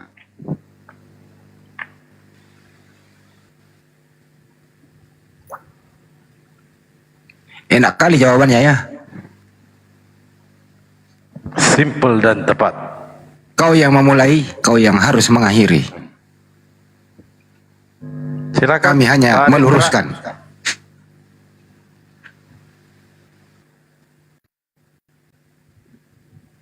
Pak, masih ada pertanyaan, Pak? Jangan sampai gue yang nggak nyanyi nih. Oh, pergi dia. Jawabannya empuk sih, langsung nabok. Kena dia, kena di ulu hati itu. Sakit. Sebenarnya dia merasa kita yang menghujat. Kenapa kau bahas tiap hari? Ya kita bahas lah. Kenapa kita bahas? Ya kita, gitu ya, memberikan edukasi kepada saudara-saudara seiman. Yang sekarang ini sudah semua orang, hampir 90% penduduk Indonesia ya, memiliki alat komunikasi yang disebut HP. HP itu sudah terinstal otomatis kalau nggak salah ya, yang namanya TikTok. Jadi di beranda-beranda Anda bisa lewatkan itu sepanjang ada koneksi internet. Saya khawatir saudara-saudara saya seiman, sebangsa dan setanah air, bahkan seluruh dunia, kalau kita tidak edukasi, bisa-bisa terprovokasi. Kalau sudah berhasil terprovokasi, imannya akan menjadi bau terasi. Dan bisa berbahaya, bisa murtad. Karena ini memang misionaris, berbagai cara dia lakukan. Untuk itu ya kami di sini, Apologet Islam Indonesia, gitu ya, meluruskan ini. Terutama yang substansi sekali, bahwa kamu itu mempergunakan nama sembahan kami, umat Islam, yaitu Allah Subhanahu wa Ta'ala, Anda salah gunakan. Kenapa tidak mau pakai kata teos? Kenapa tidak mau pakai original teks? Pakai aja itu, supaya ada perbedaan yang signifikan. Contoh Buddha, Hindu itu mereka mandiri menerjemah. Kenapa kalian selalu pakai istilah-istilah Islam itu? Bukankah klaim kalian Anda duluan ada daripada kami? Tapi kenapa yang duluan ada ya memakai istilah yang belakangan? Ada apa coba? Kembalilah seperti yang dipakai saksi Jehovah itu. Saksi Jehovah agak mendingan dikit tapi masih mempergunakan kata Allah di sana. Pakailah, jangan pakai ilahi. Gantilah sampulnya menjadi Bible, Biblika, Biblos, jangan Alkitab. Alkitab itu adalah nama lain daripada Al-Quran. Ya. Ketetapan, hukum-hukum gitu loh. Sebuah buku. Gitu ya. Kalau mau diarabkan ya pakai aja kutubun lah. Halo. Gitu ya. Jadi tugas kami hanya ingin melindungi saudara kami. Yang Anda salah gunakan itu gitu loh. Itu aja, nggak ada yang lain kok.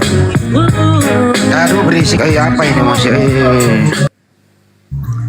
Halo. Ya silakan. Selamat siang. Siang.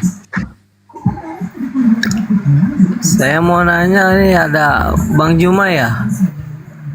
Anda Muslim apa Kristen? Kristen. Ya topiknya Dewa Molok Pak. Enggak, selama ini kan yang ditanya selalu satu arah. Kita terus, boleh saya bertanya?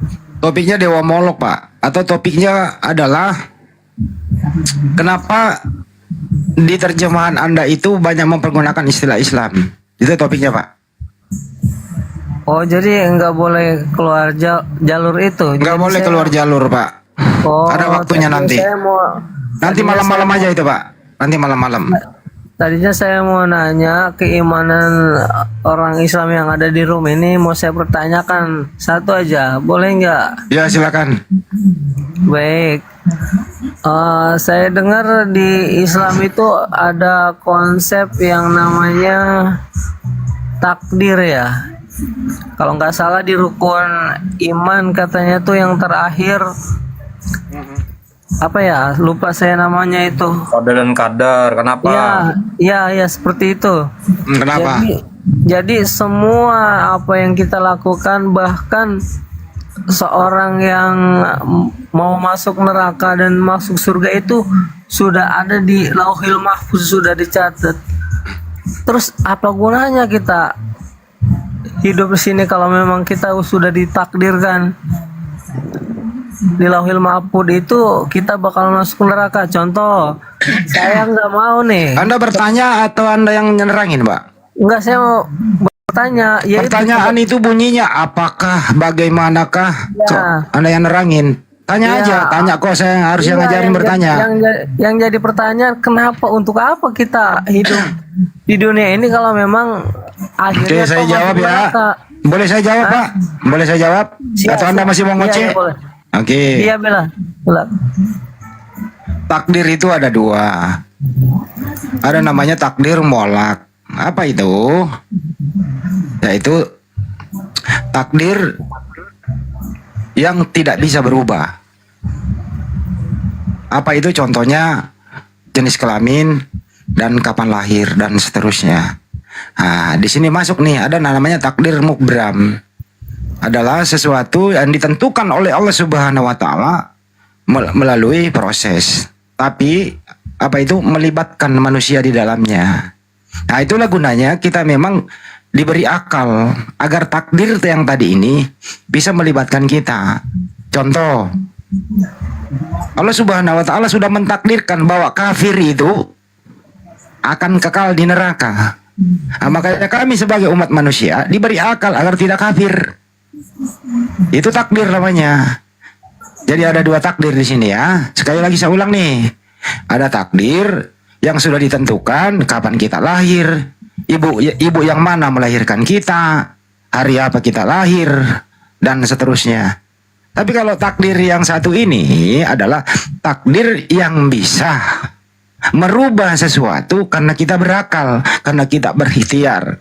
Contoh misalnya, kita sebenarnya nggak ditakdirkan miskin, tapi kita hanya tidak mau berusaha. Kita nggak ditakdirkan menjadi, Anda tidak ditakdirkan menjadi kafir, tapi Anda tidak mau mendengarkan kebenaran, Anda menutupi, akhirnya Anda kafir.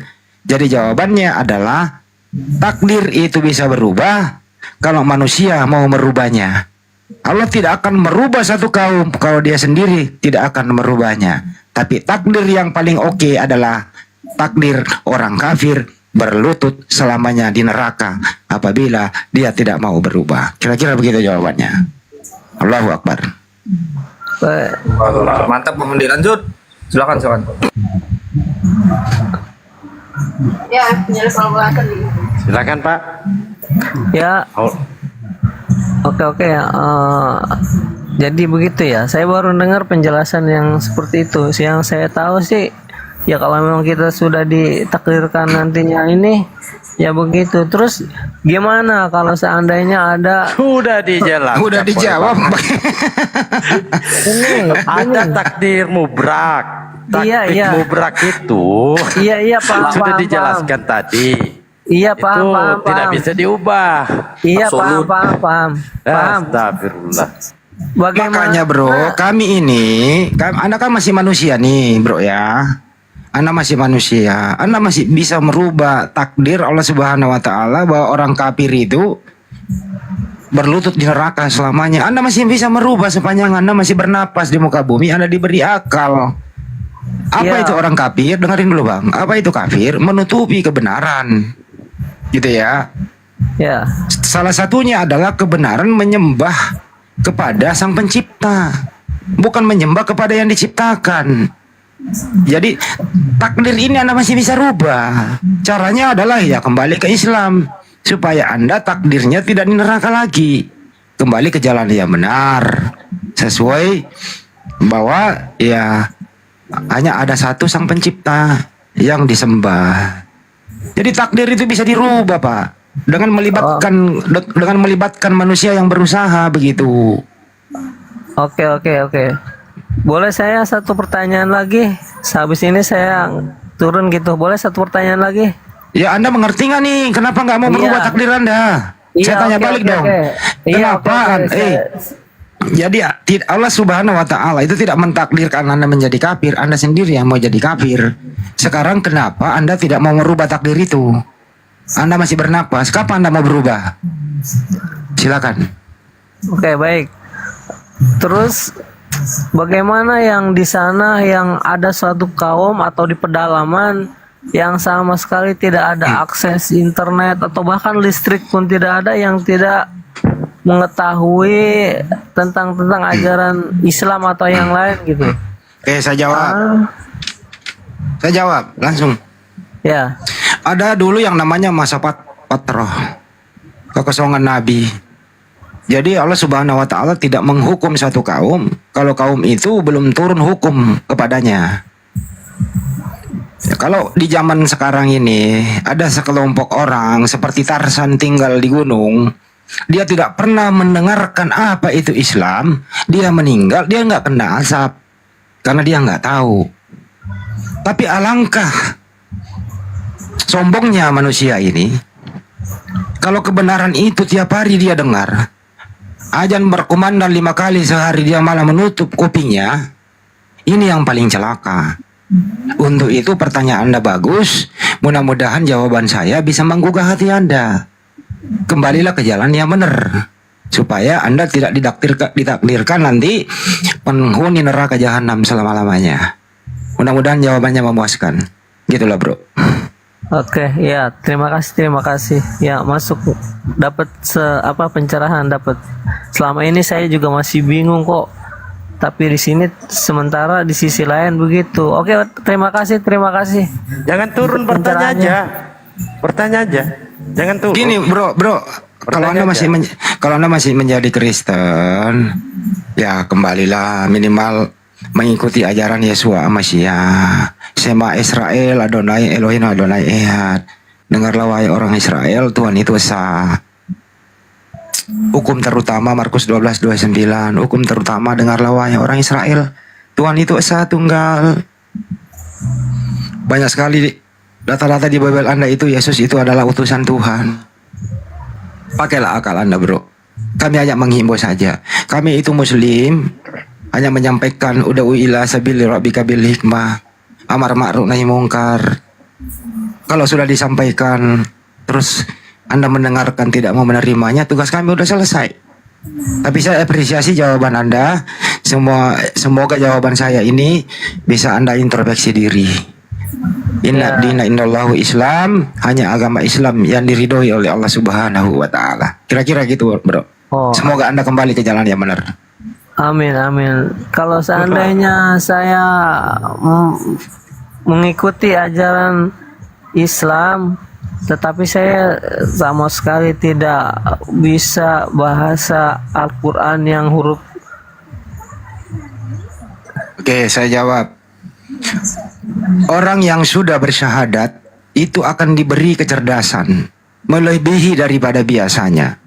Insya Allah dia akan belajar mulai dari PAUD dan dia akan kembali seperti bayi. Orang yang sudah mengucapkan 2 kalimat syahadat itu, dia seperti bayi yang baru lahir, bahkan melebihi dari bayi, karena amal-amal perbuatannya yang dulu masih terbawa, dosa-dosanya telah diampuni dan dikosongkan seluruh virus-virus dosa, termasuk makanan-makanan yang pernah dia makan, dibersihkan seluruhnya, kembali menjadi bayi. Seperti teori tabula rasa, kertas putih bersih itu, Anda tinggal mengisinya. Insya Allah dijamin Anda bisa melihat mualaf-mualaf di luar sana. Mereka lebih bisa mengaji daripada Islam dari awal. Jadi untuk itu jangan khawatir, kecerdasan akan datang bersamaan dengan Anda mengucapkan 2 kalimat syahadat. Takbir, Allahu Akbar. Allahu Akbar. Jadi itu diberi keringanan gitu, tetapi wajib belajar gitu Pak Soe. Silakan bertanya lagi. Ya, baik, ada lagi. Tahu Banyuma mendengarkan, silakan. Banyuma, bantu saya Banyuma. Saya terbatas juga ilmunya menjawab beginian. Mungkin Banyuma ketiduran dia. Ya, sama Bang Handi aja, seperti dia masih mau bertanya. Silakan. Gak perlu kita tanya dia. Nah, lanjut. Oke. Jadi itu bro, keuntungan mengucapkan 2 kalimat syahadat di situ. Habis itu nanti Anda mempelajari rukun Islam, bagaimana cara sholat, dan seterusnya gitu ya. Itu dulu. Jadi memeluk Islam itu bro, jangan Anda bahwa saya bagaimana nanti nggak bisa membaca Al-Quran. Anda memeluk Islam itu tidak diwajibkan sholat sebagaimana orang yang sudah bisa membaca Al-Fatihah, surah-surah Al-Quran. Anda tinggal Allahu Akbar, ikuti imam, selesai. Allah Maha tahu kok Anda mualaf gitu loh. Nah di situ nanti proses belajar itu bro. Oke, baik, saya terima itu. Untuk saya pernah dengar juga dari, saya kan emang tinggal di kalangan mayoritas Islam, hampir tetangga saya banyak yang Islam gitu.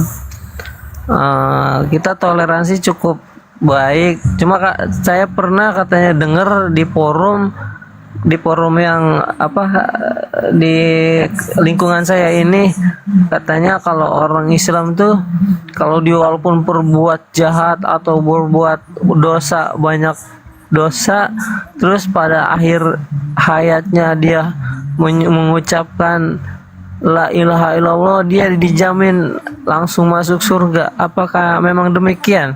Ya, ada hadis Nabi Muhammad SAW gini, semua umatku akan masuk surga kecuali yang enggan.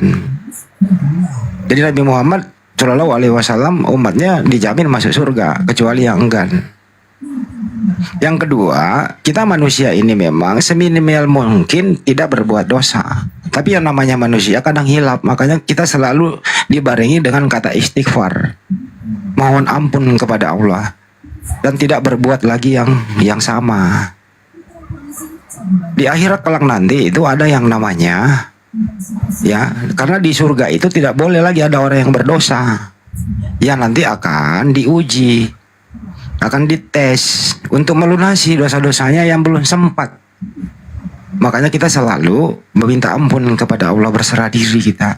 Makanya di dalam ayat suci Al-Quran di surat Al-Fatihah itu kan gitu, tunjukkanlah kami jalan yang lurus, bukan jalan yang kau murkahi itu. Tiap hari kita minta tunjukkan jalan yang lurus. Apa tujuannya? Supaya kita nggak keseleo lidah, nggak salah perbuatan, kagak korup, tidak melukai orang lain, tidak merusak tanaman, dan lain-lain. Karena di ajaran Islam itu, ajarannya yang paling oke apa? Ahabdul minan nasnya harus baik, hablu minallahnya apalagi. Makanya di mana banyak mayoritas Islam, Anda akan menjadi damai di sana. Umat Islam menjadi filter dari segala ajaran-ajaran dari luar yang bisa merusak akidah kita semua. Seperti si jeruk makan jeruk di luar negeri yang begitu heboh, umat Islam menjadi benteng supaya mereka nggak masuk di republik ini. Itulah gunanya Islam. Itu ya bro ya. Jadi kembalilah, ngapain lagi di sana-sana? Islam itu indah coy.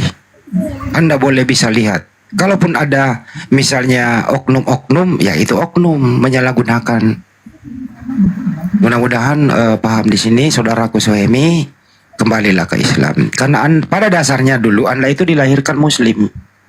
Nanti setelah akil balik, sudah kena taklid hukum, baru Anda memeluk agama, lingkungan atau orang tua Anda seperti itu. Kembalilah seperti bayi yang baru lahir, saudaraku. Itu pesan kami. Silakan. Ya, baik. Saya belum begitu nangkep nih. Maksud kami kan kalau yang buat mendebus dosa dari kami kan itu memang dia Yesus tuh ya. Tetapi kan katanya umat Islam tuh kalau banyak dosanya semasa hidupnya, terus pokoknya selama hidupnya dia berbuat ini kejahatan terus, membunuh orang juga ini. Tapi di akhir hayat dia hanya mengucapkan la ilaha illallah, katanya langsung masuk surga begitu. Benar apakah begitu? Bang, konsepnya apakah begitu? Iya, iya, iya. Itu kan teori. Orang kalau sudah di ujung hayatnya, malaikat sudah mau mencabut nyawa, mana sempat sih mengucapkan itu? Artinya apa? Ini bahasa yang harus dimengerti bahwa sepanjang hidup Anda tidak kafir, tidak syirik, tidak menduakan Tuhan, insya Allah Anda masuk di surga. Tapi masuk surga itu masih melalui proses dulu. Kalau boleh dikatakan bahasa kasarnya, pencucian dosa dulu. Dibersihkan dulu dosa-dosa itu. Tapi hanya ada satu dosa yang tidak diampuni oleh Allah Subhanahu wa Ta'ala, yaitu apa? Menduakan Tuhan. Ini otomatis berlutut selamanya di neraka. Jadi Anda namanya dihisab dulu, dicuci dulu, baru ke surga. Gitu loh Bang. Kira-kira saya sih bukan ustadz ya. Mudah-mudahan tidak salah menjelaskan ini. Benar. Gitu Bang. Itu Bang Soemi. Oh iya, baik. Terima kasih para ini. Udah bisa bertanya sedikit, ada pencerahan buat saya karena memang di lingkungan saya juga kebanyakan umat muslim, jadi saya agak bisa banyak ngedenger gitu tentang cerita-cerita tentang Islam tuh. Baik, hanya untuk memperkuat kepercayaan saya aja gitu, keyakinan saya, ya semoga saja saya bisa ada pencerahan gitu. Bang Suemi, Bang Suemi percaya nggak hanya ada satu Tuhan? Percaya memang satu Tuhan. Kalau Ya. Yesus menurut Anda di Bible Anda itu kategorinya dia Tuhan atau utusan Tuhan? Memang yang selama kami kecil tuh kami dididik memang selalu Yesus itu Tuhan gitu. Dan inilah yang disebut menduakan Tuhan Bang. Kalau Yesus itu Tuhan juga, karena jelaskan Yesus diutus, ada yang mengutus dia, yang mengutus Yesus inilah yang Tuhan. Ya Kan memang gitu ya? memang kadang saya ada pertanyaan sendiri kadang. Tapi Bapa yang di atas juga Tuhan, terus Yesus juga Tuhan. Saya juga kadang kok nggak sama gitu.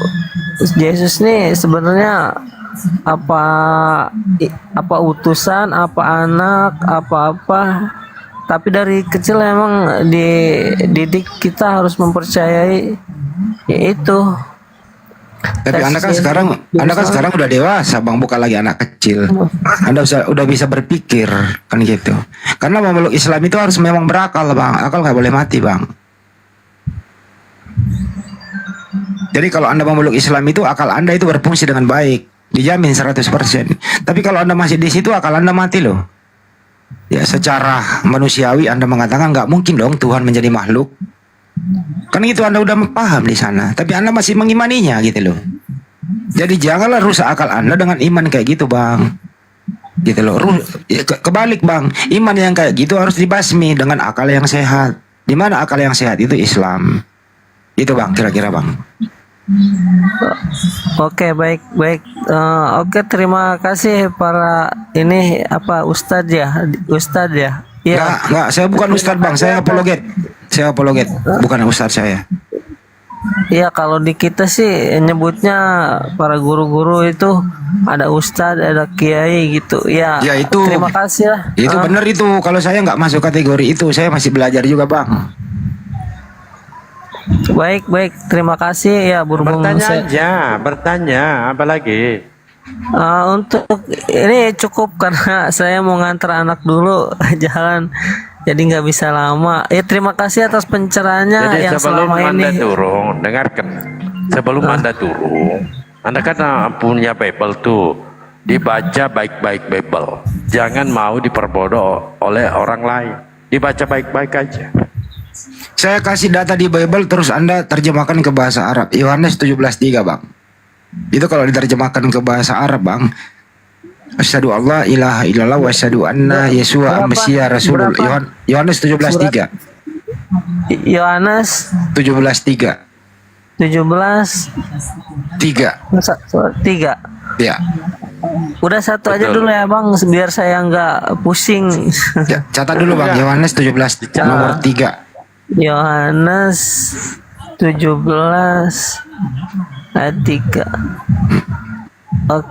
Oke, terima kasih. Tulisannya begini Bang, kata Yesus nih, inilah hidup yang kekal itu, bahwa mereka mengenal Engkau satu-satunya Tuhan yang benar, dan mengenal Yesus yang telah Engkau utus.